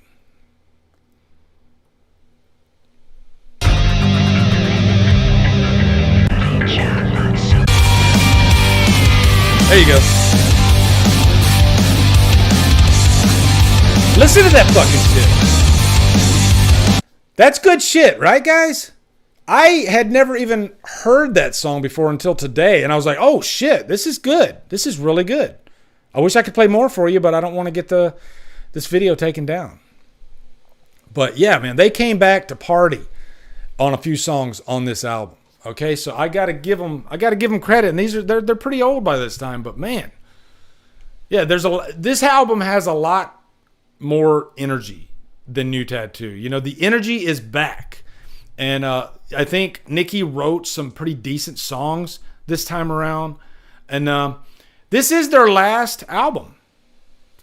You know, this is their last full-length album, right? Since I don't think they've done another full-length album since this album, 2008. So we might not never. So it's nice that they went out on a high note at least. Because like I said, we're probably never going to get another Motley Crue, like full-length studio album. It's just probably not going to happen. They could live off of the concerts and the residuals for the rest of their life. They even like bought their masters. So why even bother making another album unless you're like you really got something to say, right? So they went out swinging though. That's good. Okay, next one. So what do you guys think the next one is? All right, what do you guys think the next one is? All right, here we go. And by the way, guys, from this point on, all these albums are really good. Really good, okay? And there were quite a few that I liked off of Saints of Los Angeles, all right? So, next one, the self-titled album with John Corabi. I'm going to tell you right now, guys, this is a really underrated album. As far as production goes, this might be the best sounding Motley Crue album out there. And I think this album really showcases Mick Mars, his guitar sound better than ever. Like I could just listen to Mick's guitar for, an hour on this album and be completely fine. I've never heard such a beautiful tone. Like he has, just really crunchy. His guitar tone is like crunchy, There's no other guitarist like Mick Mars, and I think the guy, maybe it's because he's so quiet and he's always in the background, and you have Tommy and Nikki and Vince. They're just such big personalities. And Mick Mars, he's this other guy. He lets the music do the talking. But man, the music does the talking. His guitar playing is a cornerstone of Motley Crue's sound. If you did not have Mick Mars, you'd be in big trouble. Okay? He's as important as probably John Frusciante is for Red Hot Chili Peppers. I've always loved Mick Mars' sound, and he's not a show-off. He always serves the song, and that gets the job done, and he still shines. He still sets himself apart from other guitarists. He's a great guitarist. And again, this album, so many good songs. Hooligan's Holiday, that's probably the most Motley Crue sounding song off of this album. And the reason I say that is because John Corabi was the lead singer on this. If you can't be successful off of an album that's of this quality, then you can't be successful, because they really reached for the top. And I think they wanted to really prove that, hey, that we can do this without Vince. And I think they made the absolute best album that you could possibly make, a Motley Crue album without Vince. Because these songs, they're not suited for Vince's voice. If you listen to it, and John Corabi has like a Steven Tyler-ish type voice. So automatically he gives the band a different sound, because if you take out his voice, you can tell it's still Motley Crue. And this is their heaviest album. And I think part of that is because John Corabi plays guitar. And so you can hear that wall of sound in this album because of, having two guitarists. But man, some really great songs on this album too. I think Till Death Do Us Part is one of the most underrated Motley Crue songs out there. Like, that's a heavy song. Heavy for a lot of reasons. The subject matters, because I've heard that it's actually about their situation with Vince Neil, you know? And there was no love loss for quite a few years after Vince left. They were really angry with each other. And John Corabi, if you want to go down a YouTube rabbit hole, look up interviews with John Corabi. It took him a long time to talk about this, but even John Corabi doesn't have the best relationship with the band right now, you know? He said one big problem was when he joined the band, it was tough because Vince Neil wasn't saying anything. You know, he kept quiet about what was going on. More importantly, he didn't badmouth the band. You know, he just did his own thing. But then you got Vince. I mean, then you got Tommy and Nikki especially. I mean, every interview they had a chance to, they would throw shade at Vince Neil. They would make fun of him, you know, and it was incessant. And John Corabi himself said it made him feel extremely uncomfortable because he didn't dislike Vince Neil, you know. Him and Vince Neil became friends eventually after this, but it just put him in a really awkward position because he didn't want to be that guy that was just throwing shade at Vince Neil. Vince Neil is a major part of Motley Crue. He's a big reason why people. So you had fans that were on both sides of the camp. You had Vince Neil fans. You know, you're invited, but your friend can't come. That was a cool tune. And then you had fans that were just, they wanted Motley Crue. And you know, they would shit talk. But I have to commend Vince Neil for taking the high road throughout that, for years, throughout that whole thing, and not bad-mouthing the band. You know? Because he could have easily done that. And it was almost like a gang mentality. Like, you know, Tommy and Nikki were kind of immature at the time. But they turned out a really great album. They did. But, you know, it was the timing and it was the fact that Vince Neil wasn't with the band that hurt the self-titled album. And, you know, the fact that they called this album Motley Crue self-titled, that was also a jab at Vince Neil. Right? So, yeah. And by the time Vince Neil rejoined the band, it was too late. It was almost too late, you know. So, but man, this album rocks. If you got a good sound system, this album really kicks ass. It does. And they're pulling no punches here, you know. It kind of fits in with the tone, the vibe of music at the time in the mid-90s, you know. It was a little bit angrier. You had bands like Pantera that were coming out. Metallica was still big. So if you were going to make it in the world of rock in the mid-90s, you kind of had to be kind of heavy. And, you know, you saw a lot of bands like Skid Row. Skid Row's first album, it was more of like a hair metal type of album. But then in the 90s, they came back with Slave to the Grind. That is a heavy album, you know? And their mid-90s album, which I think is highly underrated. But by this time, the band had pretty much all but split up. They hated Sebastian Bach. But their last album was great. So, yeah. What number are we on? Let's see. We said 9876. Okay, so now we're on number 5, okay? Number 5. What do you think number 5 is? All right, number 5. Here we go. Girls, Girls, Girls. This is a really good album, and it's amazing that they were able to pull out this, given that the main songwriter was high as a fucking kite on heroin. He even wrote the Heroin Diaries. I have the book up there about, you know, that experience. He was literally like making a diary during the time. Ultralight, thank you. He says, hey man, huge fan, donated on Stream Elements. Figured I'd show love here. Love your knowledge and excitement for horror. Makes me want to watch more of it. Thank you, man. I appreciate that. And by the way, congratulations. You're the first person to ever donate over on Stream Elements. Like, everybody's like, fuck that. I'll just do the super chat. So, thank you. I appreciate that. That's cool.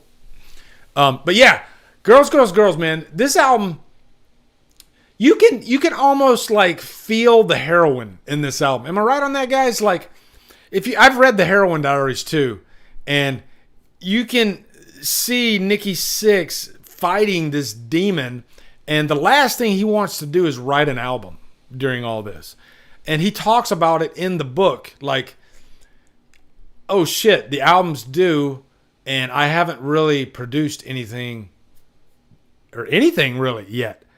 And so he pulls out Wild Side and Girls, Girls, Girls, and those two songs alone were enough to make the album a hit. Granted, I like a lot of the songs on this album. There's some really great stuff on this album, but he stated in the book that if he didn't write Wild Side and Girls, Girls, Girls, Motley Crue might have been in trouble, like big trouble. Because the other songs, as great as they are, they're not really radio hits, There's some darkness in this album, like Nona, which I think is about Nikki Sixx's mother, one of his family members. But Nona is a really great song. You're All I Need is, man, one of the most underrated ballads I have ever heard in my life. That song is so damn good. Dave, you beat me to it, man. It's an amazing song to close. Is You're All I Need the last song on the album? I never even realized that.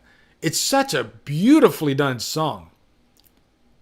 But listen to the lyrics to it. It's this piano ballady type song, but you're not really paying attention to the lyrics. But then he's talking about,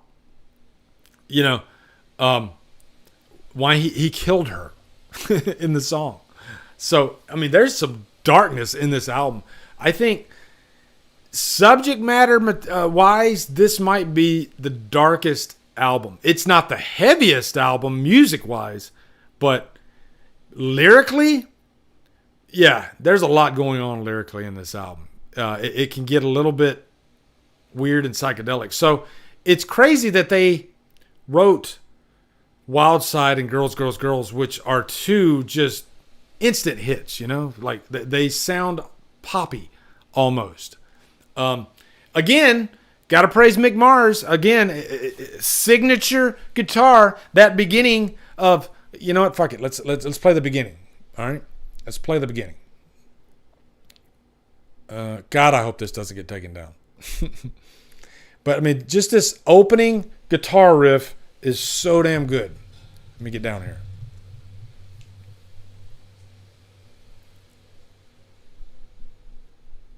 Yeah, here we go.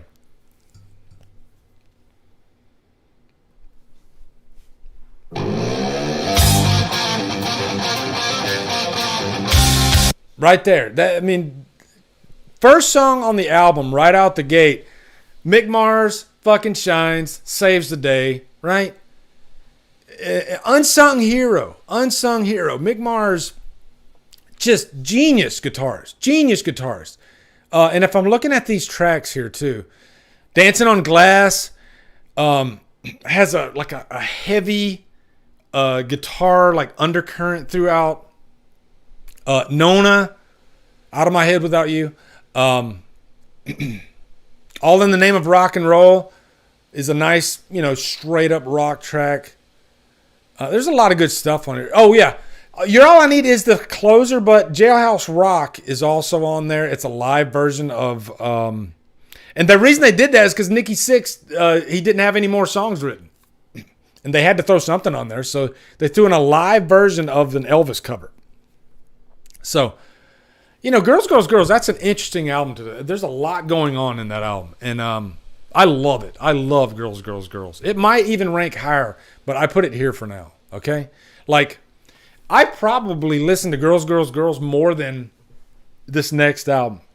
But let's go to the next album.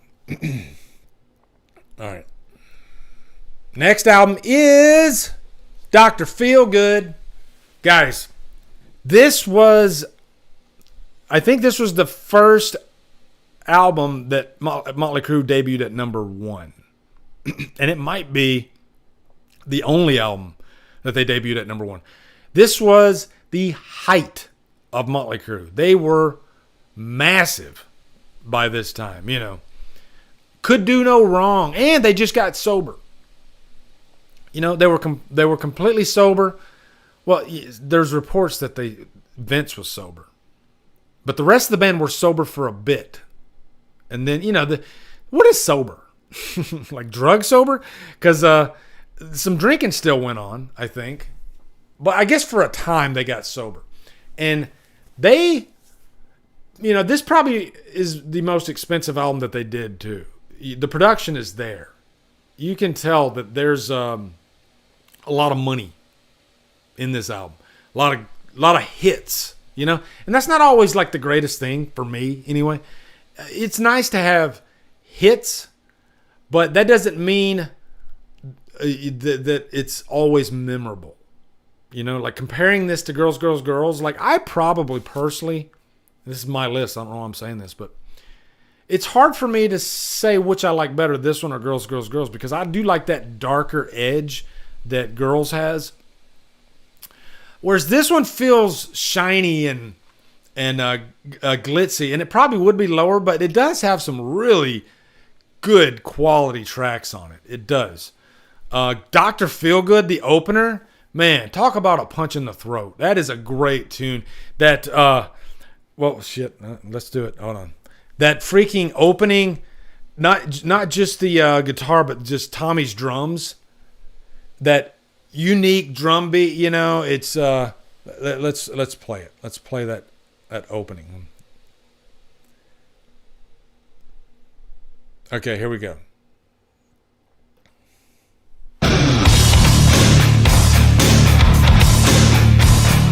Fuck. I mean, come on, guys. Jesus. Just that alone is enough to wet your whistle, I guess. And I'm being very careful because Motley Crue, they might like completely delete this video. That's why I'm being careful about how much I play. But Motley Crue is, for as bad as they are, like that bad boy nature. Luckily, they had good music to back it up. They put a lot of work into their songs, and every album, especially these earlier albums, the 80s albums, some amazing tracks on there, and more importantly, just distinctive to Motley Crue. When you hear that, that's Motley Crue. Tommy's drums, Mick Mars. Those two members are their secret weapon. I think those are the two most important members of Motley Crue. Tommy Lee, Mick Mars. Nikki Sixx writes the songs. Okay, but I'm talking about from a music, like playing the instrument. He's the bassist. Okay, and Nikki Sixx, he's not the greatest bassist player in the world. But even in that song, Dr. Feelgood, the bass, it's really low end. Beefy, just a very beefy opening. Unfortunately, I think Dr. Feelgood might be the best song on the album. Kickstart My Heart. I mean, that song, any band could live off of that song. It's so big. They play it at sporting events constantly. It's probably the most radio friendly songs. It probably gets the most airtime is Kickstart My Heart. And funny enough, it's about Nikki Sixx dying from heroin and being brought back to life. They kickstarted his heart. But man, the song, it feels like a rock anthem, It's a great song, it is. And I think I've heard that song probably more than any other Motley Crue song, so much so that you almost get tired of it. If I'd never heard that song, the first time I heard it, this is a great fucking song, Kickstart My Heart. So, but yeah, like Dave Vanderhoff was saying, Rattlesnake, Shake. I mean, there's a lot of great songs. Like all the B-side material is still really good on Dr. Feelgood. You got some guest vocals by Sebastian Bach. If you're listening, you can actually hear Sebastian Bach on one of the songs. I think "Time for Change." He sings on the back, in the back on that one. Bryan Adams actually sings back up on one of the songs. Yeah. So just heavily produced album. And this is probably the peak of Motley Crue. Uh-oh, Lindsay's in the house. I cannot believe the audacity to do this without me here. Hey, I tried and tried and tried, okay? Don't you give me shit, woman. Don't you give me shit, all right? We're in the middle of the countdown too, Lindsay. We're in the middle of the countdown. Let's see, what do we got? 1, 2. We got 3 albums left, okay? 3 albums left. Guys, this has been a damn good time. This is probably my favorite part of the damn stream is counting down Motley Crue. All right? So, I definitely want to keep doing this. I love doing these. All right. Maybe we could do like Metallica. Ooh, that'd be a good one. Because, well, I mean, I think you could guess. And I guess it depends on what version of Metallica you like, but I think they're one of those bands that they just get worse with every album. Whereas Motley Crue, you can kind of bounce around all over the place, you know? Lindsay, after I get done with this, you got to go back because I talked in depth about each member of the band, why each album is important, what they were going through at the time. Because Motley Crue is one of those bands, man. They've been through hell together, back and forth, you know? Tommy Lee does not I almost blew Tommy Lee in this stream, okay? He is a very important drummer, all right? All right, so... All right, next one, guys. What do we got? We got 3 albums left. What do you think number 3 is? Lindsay, I want to hear your answer too. What is number 3? Okay, and Lindsay doesn't know what the previous ones were, so it could be anything. All right, so number 3. Here we go. Here we go. Number 3, and this. Well, I'm gonna save what I'm gonna say until I show you the album. Okay. David, I have never listened to Lulu. I refuse to listen to that album. What the fuck? Dave Vanderhoff says Theater of Pain should be next, but I'll tell you what, Dave Vanderhoff is wrong because it's Too Fast for Love. Too Fast for Love is, guys, don't get me wrong. These top 3, 5 out of 5. I mean, you can do no wrong with these last 3 albums, okay? If Too Fast for Love is your favorite album, you're not wrong. I love it that much. Yeah, this is top 3. I would say, and Mick Mars has stated this, it's pretty much a demo. I mean, it is the lowest produced sound that you can get out of a mainstream, you know, record company album. Like, is this Elektra even? Because that's their record company, Elektra. But is Elektra? Do they even do the first album? I'm not sure. But I love this album so much because of the sound. You know, it's a testimony to Motley Crue is such a good band, or more importantly, such a signature sounding band that you could literally put them in a garage with a 4-tracker and it's still Motley Crue. It still sounds like Motley Crue. Call it synergy, call it fate. I don't know what it is, but you put these 4 members together and somehow magic comes out of the speakers, okay? And this album was an example of that. It was a testament to that.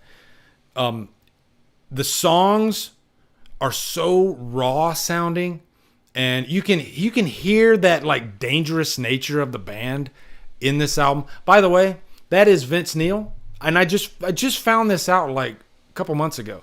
I never knew who was standing. I didn't know if that was a member of the band.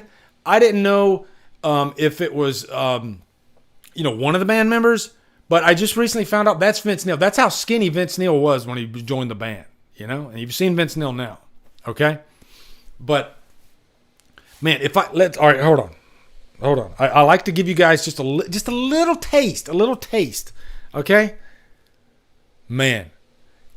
And I'm going to surprise you here because I'm not going to play what you think I'm going to play. All right? Hold on. Let me go down. Yeah, here we go. Okay.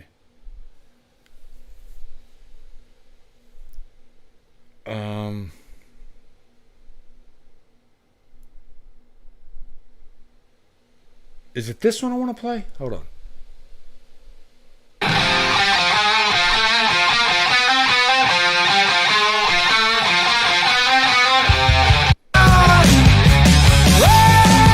Listen to that shit. Man, that's the last I think that's the last song on the album. No, it's not. It's not. There's one more. Oh yeah, On With the Show is the last song.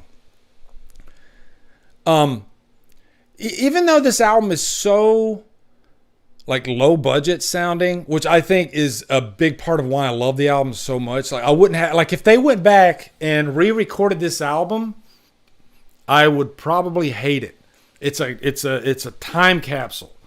It's a moment in time. And they did update Livewire. Tommy Lee updated his drums, and his drums sound great, but I prefer the original. You know, I prefer the original sound of this album. But I mean, this is one of those tunes. It's like every freaking song is great. Now, this right here.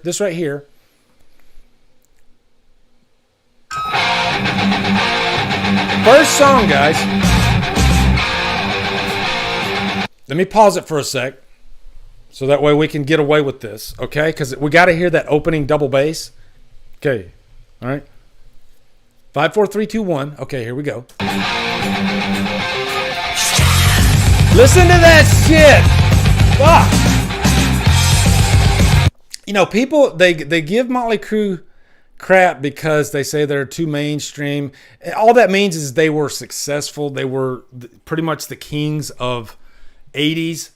But damn, do they got the music to back it up. And they came out swinging with this album, you know? And it does, there's like a fun nature to this album. There's like a swing element to the album. You can really have a good, like this is a party album, I think, you know? Even though it's so raw sounding and it's probably the album that I listen to the most. I probably listen to this album more. Yeah, you are pregnant now. I probably listen to this album more than my favorite album on this list. Okay? It's so accessible, and it feels like it just, like, boom, it's like 20, it feels like it flies right by, you know? Like, this is one of those albums where I don't, like, switch tracks. I just let the whole thing run, you know? It's great. It's great. So, the first inspiration for me playing double bass was Livewire. You know, Livewire. I love the way that double bass sounds. First song on the album, and right away, Tommy Lee is just making an impression immediately. I like the fills that he did, the little hi-hat tricks and the crashes. The way that he would hit a cymbal on one that would normally be a different, like a tom, or he just had a weird way, like he'd hit the crash without hitting the bass. You know what I mean? And for some reason, he would make it work. Whereas most of the time, if you hit the crash without the bass, it sounds empty. But Tommy Lee was creative, and he had ways of like throwing you a left hook, and you're like, oh shit, where did that come from? You know, that was Tommy Lee. Very creative drummer. Very creative. You're pregnant twice now, Lindsay. Okay. All right. So this was the album that I was looking forward to talking about the most too. I love this album so much. All right. So next one, we are down to 2, guys. 2 albums. All right. 2 albums. Here we go. Number 2. What could it be? What could it be? Number 2 is Theater Pain. Theater Pain is probably, and I was talking to Lindsay about this. This album is so damn underrated. Like, this album is so damn underrated. And this is one of those albums that I prefer the non-radio hits off of the radio hits. You know? Like Smoking in the Boys' Room, not my favorite Motley Crue song by a long shot. You know? It's a good cover They made it their own. They made it sound like Motley Crue, but I rarely listen to Smoking in the Boys Room. I go to this album for, well, you know, I'll play you what I go to this album for. Okay? I mean, there's some heavy guitar riffs on this album. Mick Mars steals the fucking show on a lot of this album. Some of his hooks in here, some of them are like dark and heavy, you know? Like this is the bridge between Shout at the Devil and what was to come after. Like this is the perfect bridge because you still have some of that darker edged, evil type stuff, but you also have a look into the future with Girls, Girls, Girls, and even Dr. Feelgood. You know, some of both of that is on here, and all the songs are just fantastic. But let me play you what I mean. Just a sample of what I mean. All right. So first thing is like, Shout at the Devil. It's pretty much a straightforward, heavy, dark album. And so what do? The first song off of the next album,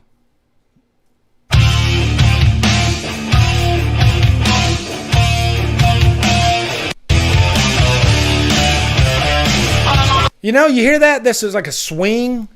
There's like a bluesy type vibe to that. I think that was smart to start the album off with City Boy Blues because it automatically lets you know, hey, if you're here for Shout at the Devil, you're barking up the wrong tree because this is not Shout at the Devil. They're evolving a little bit, you know? But there's still some heavy shit on here. Like, this is probably my favorite song on the album. Okay, here we go. Listen to that fucking shit.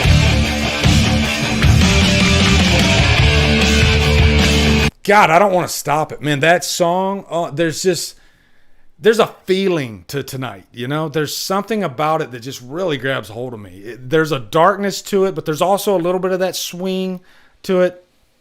There's a drive. You know, it's like a locomotive. That's what Tonight is. And then you get to this. Oh, hold on. Let me play this. Hold on.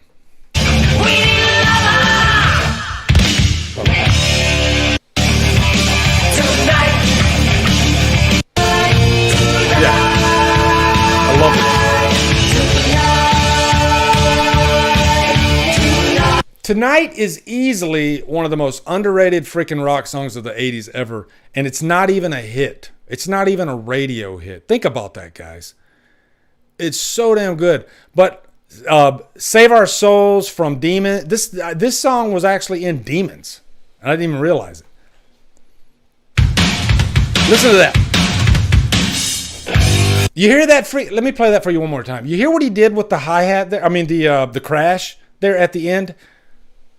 Let me go back. Listen to this.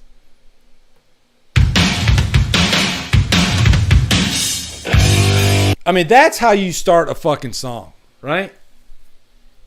That's what, like, most drummers didn't do what Tommy Lee did. But every member freaking shines on this album. You know, it's such a great album. Then you got the ballad, Home Sweet Home, of course.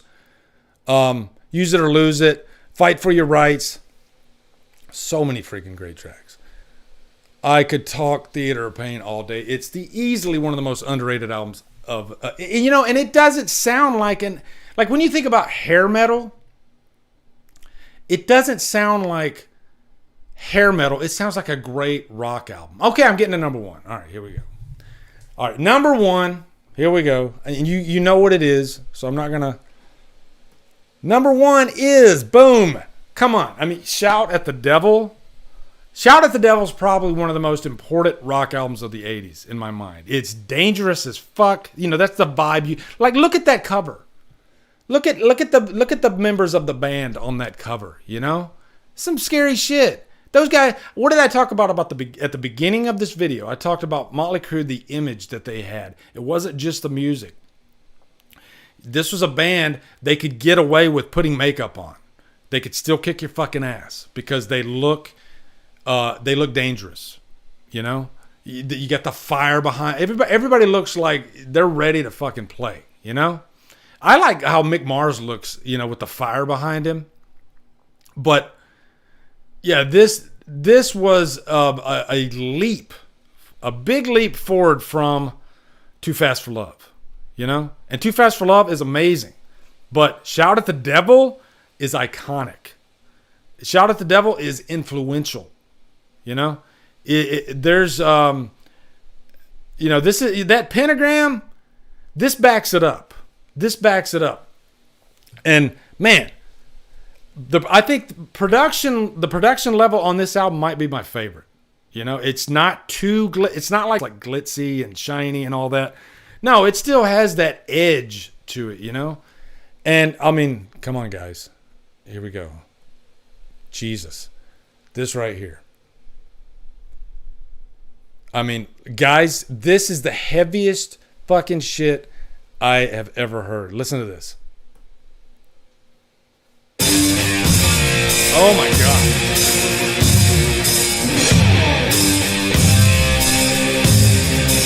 Can you imagine that if you went to a party, never, you know, like catapult yourself back to like 1983.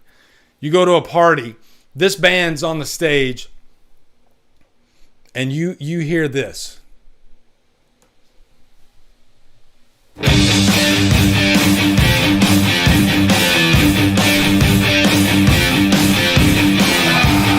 I mean, oh my God.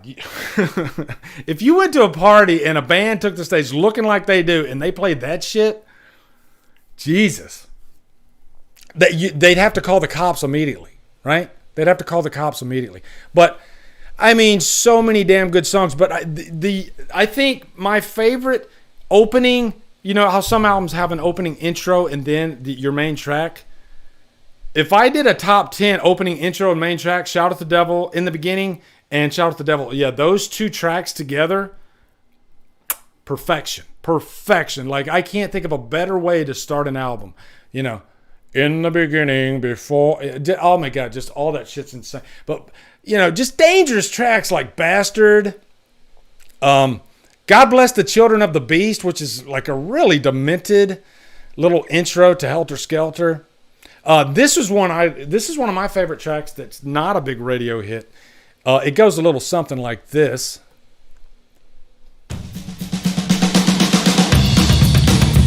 Well, all right.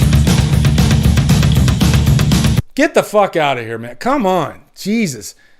Freaking Red Hot. I was in a remember I was talking about, I was in a skateboard. I would go to the skating rink, and at the skating rink, they had this all night skate, and during the all night skate, probably like, you know, midnight, you could come out and lip sync, and I had a lip sync band, and I was the lead singer, and we did Red Hot, and I was 12 years old at the time. And, you know, back then, we were all into like freaking Rat and Motley Crue and, you know, just all that shit. Twisted Sister.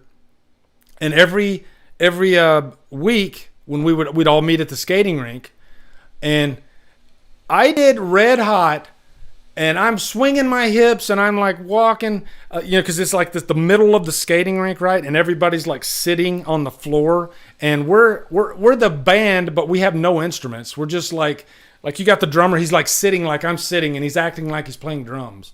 And you got one guy like he's air bassing, and the other guy's air guitaring, and I'm like swinging my hips, singing, you know, Red Hot, just going nuts. And everybody, you know, they had the music playing in the background, right? Everybody's like loving it. They're freaking out. Not because of us, but because of the song. Like, how did you win that? You pick the song. If you pick the best song, and I always tried to pick songs that weren't hits. And I loved Red Hot. Red Hot was like one of my favorite songs at the time. So, yeah, I'm dancing around, you know, but I'm loving it. I'm 12 years old and I'm acting like a fucking idiot. But it was Motley Crue, and it was awesome. And this was fun as fuck. You know, this was really fun. talking about these albums, these 9 albums, and yeah, I'm a Motley Crue fan. I always have these old albums to go back to, and I find myself constantly listening to those top 3: Too Fast for Love, Theater of Pain, and Shout at the Devil.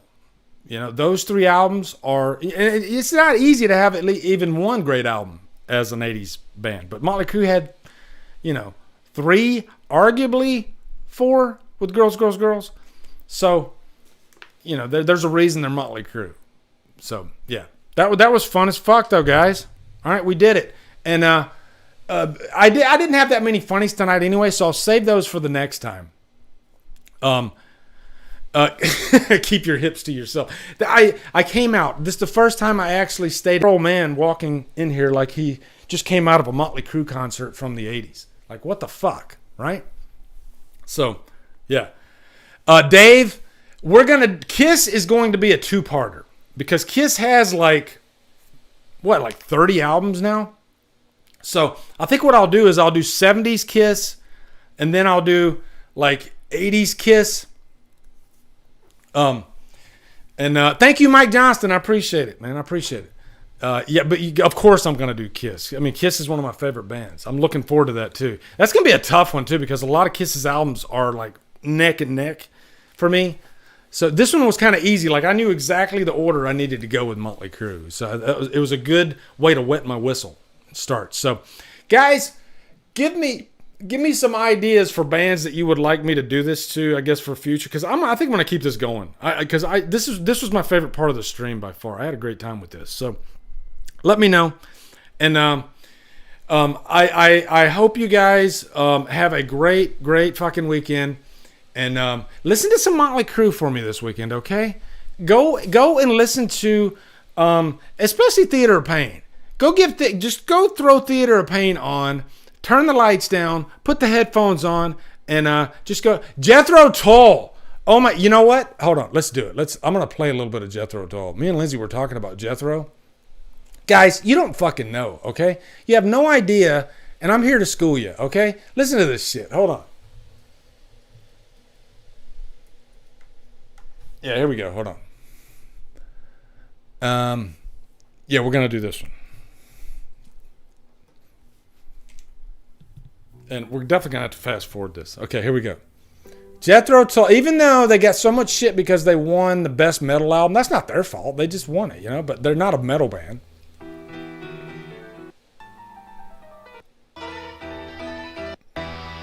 Here you go, right here.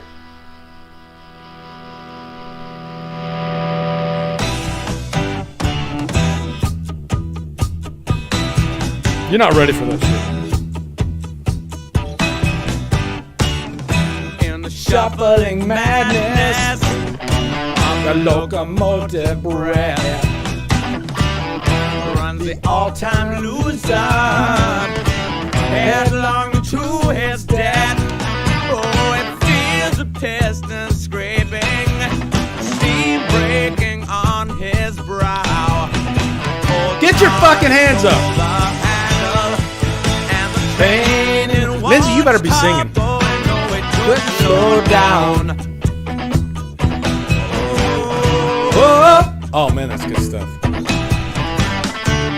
He sees his children jumping off the stations one by one. His woman and his best friend in bed and having fun. Oh, he's calling down the. We're gonna get to the next chorus. On his hands and knees. Oh, Charlie stole the handle and the train and watched the boy know it could slow down. Here comes the flute.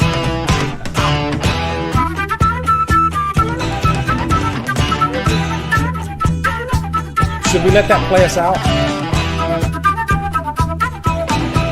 You will never, ever hear anything like this ever again. This was a moment in time. Hold on. Yeah. This was a moment in time, and it'll never happen again. That's the great thing about Jethro Tull. and Motley Crue, I guess. You'll never hear music like this again. It's so unique. And I think that's why we constantly keep going back to the 80s. And, commercials, TV shows, they constantly use this stuff because it's great music. It's great music. So, anyway, guys, have a wonderful night. Love you guys. Take care. And see you on the flip flap.